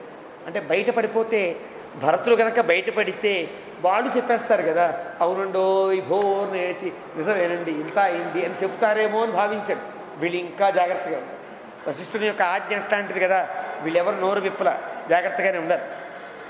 ఇన్ని అడిగితే ఏవ ముక్తాస్తు దే దూతా భరతేన మహాత్మన ఊచుస్స ప్రశ్రయం వాక్యం ఇదంతం భరతం తదా. ఇలా అడగబడినటువంటి వాళ్ళు ఆ దూతలంతా కూడా చాలా వినయంగా ఇలా అంటున్నారు. కుశలాస్తే నరవ్యాఘ్ర ఏషాం కుశల బిచ్చసి శ్రీశ్చత్వాం వృణుతే పద్మ యుజ్యతాంచాపితే రథ. వాళ్ళు చెప్పారు, నువ్వు ఎవరి కుశలాన్నైతే కాంక్షిస్తున్నావో వాళ్ళందరూ కుశలమే. ఏషాం కుశలమిచ్చసి, ఎవరి కుశలాన్ని కాంక్షిస్తున్నావో వాళ్ళంతా కుశలంగానే ఉన్నారు. పేరు చెప్పడానికి అబద్ధం నిజంగా చెప్పడానికి వీలేదు. అబద్ధంగా చెప్పుదులే కదా. చెప్పినది నిజమే అయినా అర్థం కాకుండా ఉండాలి, లేదా అబద్ధమే అయినా నిజం కాకుండా ఉండాలి. నీవెవరి కుశలాన్ని కాంక్షిస్తున్నావో వాళ్ళంతా కుశలమే అని చెప్పాల్సి వచ్చింది. చెప్పేసిన తర్వాత శ్రీశ్చత్వాం వృణుతే, రాజ్యము నిన్ను కోరుతోంది, ఐశ్వర్యము సంపద నిన్ను కోరుతోంది. పద్మ యుజ్యతాంచాపితే రథ, రథం నువ్వు ఎప్పుడెక్కుతావా అని ఎదురు చూస్తోంది అన్నారంటే అర్థం ఏంటి? గబగబా వచ్చేయి అని వీళ్ళు తొందర పెడుతూ, ఇంకా ఏమడుగుతాడో తెలియదు కదా. గబగబా వచ్చి రథం మీద కూర్చోవయ్యా అన్నారు వీళ్ళు. అంటే భరతశ్చాపి తాన్ దూతాన్ ఏవముక్తో అభ్యభాషత ఆపృచ్ఛేహం మహారాజం దూతా సంతరయంతి మాం. ఇది ఇంకా తెలివినవాడు. దూతలకే ఎంత తెలివి ఉంటే భరతుడికి ఎంత తెలివి ఉండాలి. నేనేమో రాజుగారు ఎలా ఉన్నారు అని అడుగుతుంటే తొందరగా రథం ఎక్కండి అంటున్నారేమిటి వీళ్ళు అన్నాడు. దూతా సంతరయంతి మాం. నేనేమో రాజుగారి గురించి అడుగుతున్నా, వీళ్ళేమో రథం ఎక్కండియా అంటున్నారు. అర్థమై ఏవముక్త్వా తాన్ దూతాన్, నేను రాజుగారి గురించి అడిగితే మీరు రథం ఎక్కమంటున్నారేమి అని అడిగి, భరత పార్థివాత్మజ దూతై సంచోదితో వాక్యం మాతామహమువాచ. మనసులో బాగా నిర్ణయించుకున్నాడు. అప్పటికే అర్థమైంది. వీళ్ళ మాటల యొక్క దాటవేత వల్ల మరింత బాగా అర్థమై దూతై సంచోదిత మాట్లాడాల, మీరు గబగబా రథం ఎక్కితే కనుక బయలుదేరదామండి అన్నారు. అంతే. కారు డోర్ తీసి నుంచున్న డ్రైవర్లా నుంచున్నారు. అర్థమైంది. మాతామహమువాచ, తాతగారు వచ్చారు. ఈ హడావిడిలో తాతగారు వస్తే వాడితో అంటున్నారు, రాజన్ పితు గమిష్యామి సకాశం దూతచోదిత పునరప్యహమేష్యామి యదా మే త్వం స్మరిష్యసి. రాజా, తాతగారిని, రాజు కదా ఆయన, కేకయ మహారాజు, రాజా పితుస్సకాశం గమిష్యామి, తండ్రి వద్దకు వెళుతున్నా, దూతచోదిత, దూతలను త్వరబెడుతున్నారు. అంటే మా నాన్నగారు త్వరబెడ్డల్లా, మా నాన్నగారు గబగా రమ్మన్నారనే వార్త వీళ్ళు చెప్పట్లా. అంటే అందుకని తండ్రి వద్దకు వెళుతున్నా, అంటే తండ్రి ప్రాణాలతో లేడు కాబట్టి అతని యొక్క వద్దకు వెళుతున్నా. తండ్రి రమ్మని పిలిచాడు వెళుతున్నా అని చెప్పలా. తండ్రి వద్దకు వెళ్ళవలసి వస్తోంది, దూతలు ప్రేరేపిస్తున్నారు. కాబట్టి పునః అహం అపి ఏష్యామి, నువ్వెప్పుడైతే నన్ను భరత ఒకసారి రా, మళ్ళీ నేను చూడాలనుంది అని పిలుస్తావో అప్పుడు మళ్ళీ వస్తాను. భరతే నైవ భుక్తస్తు, ఇలా తాతగారికి చెప్పి నృపో మాతామహస్తదా, మాతామహుడు తమువాచ శుభం వాక్యం శిరసి ఆఘ్రాజ రాఘవం. మెల్లగా దగ్గర తీసుకుని శిరస్సు మీద మూర్కొని, అంటే ఆఘ్రాణించి శిరస్సు మీద ముద్దు పెట్టుకుంటే అది ఆశీర్వచనంతో సమానం. అంటే పెద్దవాళ్ళు చిన్నవాడని శిరస్సు మీద ముద్దు పెట్టుకుంటారు. ఆ రకంగా ముద్దుడి గచ్చ తాత అనుజానేత్వ కైకేయీ సుప్రజాస్త్వయ మాతరం కుశలం బ్రూయా పితరంచ పరంతప. వెళ్ళునైనా అనుజానే, అంగీకరిస్తున్నాను. కైకేయీ సుప్రజాస్త్వయ, నీ వల్ల కైకేయి మంచి సంతానము కలది అయింది. నీ వల్ల నువ్వు మంచివాడు. మా అమ్మాయి అంటే నాకు తెలీదా? అమ్మ పుట్టుక మేనమామకి ఎరుకాయని సామెతుందిగా తెలుగులో. మీ అమ్మ ఎలాంటిదో నాకు తెలుసు, కానీ నువ్వెంత వినయవంతుడివో తెలుసు. నీ వల్ల మీ అమ్మ చాలా గొప్పదయిందయా, మంచి సంతానం కలిగినదయింది అని ఆశీర్వదించి, మాతరం కుశలం బ్రూయా, అమ్మని అడిగినట్టుగా చెప్పు. పితరంచ పరంతప, మీ నాన్నగారిని కూడా అడిగారని చెప్పే. పురోహితంచ కుశలం, మీ వశిష్ఠుల వారికి కుశలాన్ని అడిగారని చెప్పు. ఏచాన్యే ద్విజసత్తమా, ఎవరైతే బ్రాహ్మణోత్తములు ఉంటారో, అక్కడ మంత్రులు వైదిక మంత్రులు ఉంటారో వాళ్ళందరినీ అడిగారని చెప్పు. తౌ చత్తాత మహేశ్వాసౌ భ్రాతరౌ రామలక్ష్మణౌ, అక్కడ ఉండే మహేశ్వాసులు గొప్ప గొప్ప ధానుష్కులైనటువంటి రామలక్ష్మణులు ఇద్దరినీ కూడా అడిగారని చెప్పు. తస్మై హస్త్యుత్తమాన్ చిత్రాన్ కంబళానజినాని చ అభిసత్కృత్య కైకేయ భరతాయ ధనం దదౌ. మంచి మంచి ఏనుగులను, కంబళాలను, అజినాలను కూడా అతని వెంట పంపించాడు. కంబళ అంటే ఆ ప్రాంతంలో ఎక్కువ కంబళాలు ఏమో నేర్చి ఉంటారు. ఏ ప్రాంతంలో ఏవి విశేషంగా దొరుకుతాయో ఆ ప్రాంతం వారు ఆ ప్రాంతం దొరకని వాటిని పంపిస్తారు, అక్కడ ఉండేవాటి ఇక్కడ పంపిస్తారు. వస్తు వినిమయంగా సాగుతూ ఉంది. ఇదివరకు చింతపండు కొనుక్కోవాలో కందిపప్పు కొనుక్కోవాలో అంటే అది షాపుల్లో ఉండడం విధానం కాదు. చింతపండు ఎక్కువగా ఉండేవాడు కందిపప్పు వాడికి ఇస్తే కందిపప్పు వాడిస్తాడు అంతే. చింతపండు ఎక్కువ, కందిపప్పు తక్కువ, లేకపోతే అది ఎక్కువ ఇది ఎక్కువ, ఈ నియమాలే ఉండవు. వస్తువు తీసుకోవడమే. నేను నా దగ్గర డబ్బులు ఉన్నాయరా ఒక ఇస్తాను అని కాదు, నా దగ్గర నగ ఉన్నది తీసుకుని నాకు బియ్యం ఇవ్వ, వస్తు వినిమయంగా ఉండేది. అదొక పద్ధతి. అలాగే కంబళాని అజినాని చ, మంచి మంచి కంబళాలు అవన్నీ కూడా అక్కడ బాగా నేసేవారేమో, అవన్నీ జాగ్రత్తగా ఏనుగుల మీద ఎక్కించి మీ రాజుగారికి బహుమతిగా ఇచ్చానని చెప్పి పంపించవయ్యా అని ఆ ఏనుగులను, ఆ కంబళాలను, అజినములన్నీ పంపించారు. అభిసత్కృత్య కైకేయ, అలాగా భరతాయ ధనం దదౌ, కొన్ని వరహాలు కూడా ఇచ్చి పంపించాడు. రుక్మ నిష్క సహస్రే ద్వే షోడశాశ్వతనాశ్వశతాని చ సత్కృత్య కైకయీ పుత్రం కేకయో ధనమాదిశతు. రుక్మ అంటే బంగారం, నిష్కం అంటే ఈరోజు మనం రూపాయి 2 రూపాయలు లెక్క పెడుతున్నాం కదా, ఆ నిష్కములు అనేవారు. ఈ రోజుల్లో మనకి వస్తే ఇప్పుడు డాలర్ అంటే రూపాయ, మనకి రూపాయి కాదు, మనకేదో ఒక 60 70 రూపాయలంత విలువ, వాళ్ళకి అది రూపాయి కావచ్చు కదా. అప్పట్లో నిష్కములు అనేవారు. నిష్కము అంటే ఒక చలామణి అయ్యేటువంటి ఒక రూపాయి లాంటిది అనుకోండి. అలాంటి రూపాయలను 2000 నిష్కములను ఇచ్చాడు. షోడశ అశ్వశతాని చ, వెండితో చేసినటువంటి ఇంకో కొన్ని వరహాలని 16,000 వరహాలు, 1600 వరహాలు ఇచ్చాడు. అప్పట్లో గుర్తులేదు. అలా పంపించి సత్కృత్య కేకయీ పుత్రం, అలాగా ధనం పంపించాడు. అథామాత్యాన్ అభిప్రేతాన్ విశ్వాస్యాంశ గుణాన్వితాన్ దదావశ్వపతి క్షిప్రం భరతాయ అనుయాజిన. ఒక్కడిని పంపిస్తారా? పంపించకుండా వచ్చినవాడు భటులే అయినా రాజుగారికి తన వాళ్ళంటూ ఉండాలి కాబట్టి తన దగ్గర ఉండే గొప్ప విశ్వాసపాత్రులైన కొంతమంది మంత్రుల్ని మీరు జాగ్రత్తగా వెనకాల వెళ్ళండి, భరతుడు రాజ్యంలో చేరేదాకా వెళ్ళి జాగ్రత్తగా వెళ్ళి దింపి మళ్ళీ రండి అని పంపించాడు వాళ్ళని కూడా. తదా అశ్వపతి, ఆ తాతగారి పేరు అశ్వపతి కదా, కేకయ్య మహారాజు పేరు అశ్వపతి అని పేరు. అశ్వపతి కుమారుడు యుధాజిత్ అని పేరు. యుధాజిత్తు యొక్క చెల్లెలు కైకేయి యొక్క కుమారుడు ఈయన. అంటే మాతులుడేమో యుధాజిత్తు, మాతామహుడేమో అశ్వపతి అని అంటున్నారు. ఆ రకంగా పంపించాడు. ఐరావతానైంద్రశిరాన్ నాగాన్ వై ప్రియదర్శనాన్ ఖరాన్ శీఘ్రాన్ సుసంయుక్తాన్ మాతులోస్మై ధనం దదౌ. చాలా గొప్ప ధనపు రాసులు ఇస్తే అవన్నీ మోసుకెళ్ళదండి. అవన్నీ రథంలో పెడితే రథం బరువెక్కుతుంది, గుర్రాల ప్రయత్నం కష్టం అవుతుంది. కాబట్టి వాటి కోసం గాడిదల మీద బస్తాలు వేసి పంపిస్తారే, అలా గాడిదలను వెనకాల పంపించి వాటి మీద ఈ ధనపు బస్తాలన్నీ ఉండేటట్టుగా చేసుకుని అంటే వాళ్ళ ప్రయాణపు సౌకర్యం వాళ్ళు చూసుకున్నారు. ఆ రకంగా మంచి ఐరావతాల లాంటి ఏనుగులను, మంచి ప్రియదర్శనాన్నాగా మంచి మంచి అందమైనటువంటి ఏనుగుల్ని పంపించాడు. ఈ డబ్బుల్ని పంపించాడు. డబ్బుల సంచులన్నీ కూడా గాడిదల మీద వేసి మరీ పంపించాడు. ఆ రకంగా అంతఃపురే అతి సమృద్ధాన్ వ్యాఘ్రవీర్య బలాన్వితాన్ దంష్ట్రాయుధాన్ మహాకాయాన్ సునశ్చ ఉపాయనం దదౌ. ఇంకా గొప్ప విశేషం ఏంటంటే మంచి మంచి కుక్కల్ని కూడా బహుమతిగా ఇచ్చాడు. మంచి యుద్ధం చేయగలిగినటువంటి సామర్థ్యము కలిగిన కుక్కలు, దారిలో ఎలాంటి అపాయం కలిగిన ఈ కుక్కలు సింహాల్లాగా వేట కుక్కలు లాంటి కుక్కలు అన్నమాట. ఎలా ఉన్నాయి చూసిన అవి? అంతఃపురే అతి సమృద్ధాన్, అంతఃపురంలో జీడిపప్పు కిస్మిస్ వేసి బాగా జాగ్రత్తగా పెంచారు. మరి అతి సమృద్ధాన్, చాలా మంచి బలంగా పెరిగాయి.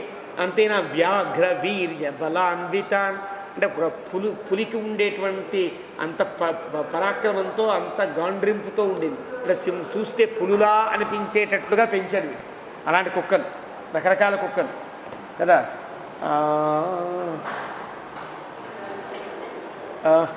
దంష్ట్రాయుధాలు, అది పెద్ద పెద్ద పళ్ళు, ఆ పళ్ళే ఆయుధాల్లో ఉన్నాయి. అంత పెద్ద పెద్ద పళ్ళు కలిగిన మహాకాయాన్ని ఒక్కొక్కటి ఏనుగులంతున్నాయి. ఇంత కుక్కలు కాస్తారు. మహాకాయాన్ సునశ్చ ఉపాయనందదౌ, నీకు బహుమతిగా ఇష్టాన్ని తీసుకువెళ్ళని పంపించాడు. సదత్తం కేకయేంద్రేణ, ఆ రాజుగారు ఇచ్చారు. ధనం తన్నాభ్యనందత, భరతుడు తాత ఎందుకు ఈ ధనమంతా కూడా అని తను వద్దన్నాడు. ధనాన్ని వద్దయ్యా అని చెప్పాడు. భరత కైకయీ పుత్ర గమనత్వరయా, ఇవన్నీ వేసుకెళ్ళాలంటే నాకు ఆలస్యం అయిపోతుంది, తొందరగా రమ్మంటున్నారు. ఇవన్నీ కూడా వెనకాల మెల్లగా మెల్లగా గంభీరంగా నడుచొస్తూ ఉంటే దానికోసం నేను ఎక్కడ కూర్చుంటాను, కాబట్టి ఇవన్నీ నాకు అక్కర్లేదు, ఇవన్నీ నేను గబగబా వెళ్ళడం ప్రధానం కాబట్టి మేము వెళ్ళిపోతాము అని చెప్పి ఆ రకంగా చెప్తున్నాడు. గమనత్వరయ బభూవ హ్యస్య హృదయే చింతా సుమహతి తదా త్వరయా చాపి దూతానాం స్వప్నస్యాపి దర్శనాత్. మనస్సులో దూతల మాటలేమో భయాన్ని కొలిపిస్తున్నాయి, పైగా ఒక దుస్వప్నాన్ని కూడా తాను కన్నాడు. ఆ కలలో కనిపించిన దృశ్యములు, దూతల మాటలు, ఈ రెండూ కలుపుకుంటే ఏదో పెద్ద ప్రమాదం జరిగిందనే చింత మనస్సులో, మహతీ సుమహతీ చింత, పెద్ద చింతతో బయలుదేరాడు. స్వభీష్మ అభ్యతిక్రమ్య నరనాగ అశ్వసంవృతం ప్రపేదే సుమహశ్రీమాన్ రాజమార్గముక్తం. గబగబా రథం ఎక్కాడు, బయలుదేరాడు. ఒక్కొక్క అంతఃపురం దాడుతూ బయటకు రాజమార్గంలోకి వచ్చాడు. అభ్యతీత్య తతో పశ్యతు అంతఃపురముదారధీ తదస్తద్భరత శ్రీమాన్ ఆవివేశ అనివారిత. అక్కడి నుంచి అప్పుడు మాతామహమాపృచ్య మాతులంచ యుధాజితం రథమారుహ్య భరత శత్రుఘ్న సహితో యేయౌ. అశ్వపతి గారు పంపించిన ఆభరణాలు అయితే వద్దన్నారు.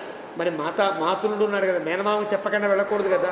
ఇప్పుడు దాకా ఇంతకాలం ఇక్కడ ఉండి మేనమామ చెప్పకుండా వెళ్ళకూడదు కాబట్టి గౌబా రథం ఎక్కిన తర్వాత కొంత దూరం వెళ్ళి అంతఃపురం దగ్గర ఆ మేనమామకు కూడా జాగ్రత్తగా వెళ్ళొస్తానని చెప్పి మళ్ళీ రథం ఎక్కి మళ్ళీ బయలుదేరాడు అనమాట. ఆ రకంగా బయలుదేరి మాతామహాపృచ్య మాతులంచ యుధాజితం రథాన్ మండల చక్రాంశ యోజయిత్వా పరశ్యతం పుష్ట్రగోష్వబలైర్భృత్యా భరతంయాంతమన్వయు.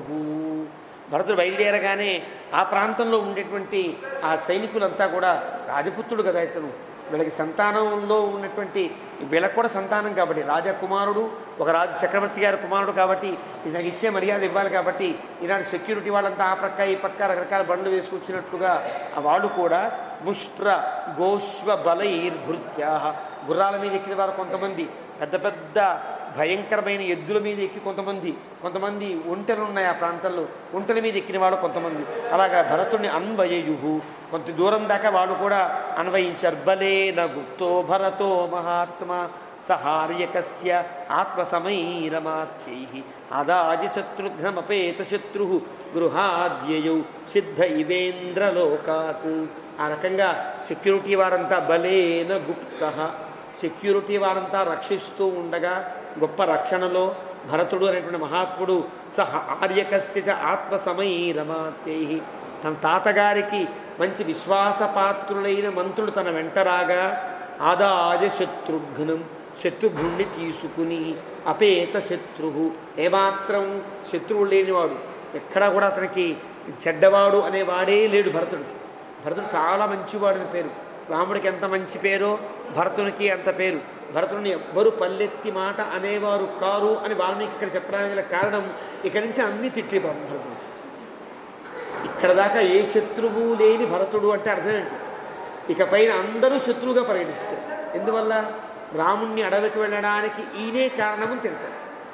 ఇక్కడ దాకా అపేత శత్రువు ఏమాత్రం శత్రువులు ఎవరూ లేని భరతుడు బయలుదేరాడు అంటే వెళ్ళిన తర్వాత అందరూ శత్రువులు అవుతారు ఈయనకి అని చెప్పడం కోసమని ప్రయోగంలో గొప్పతనం.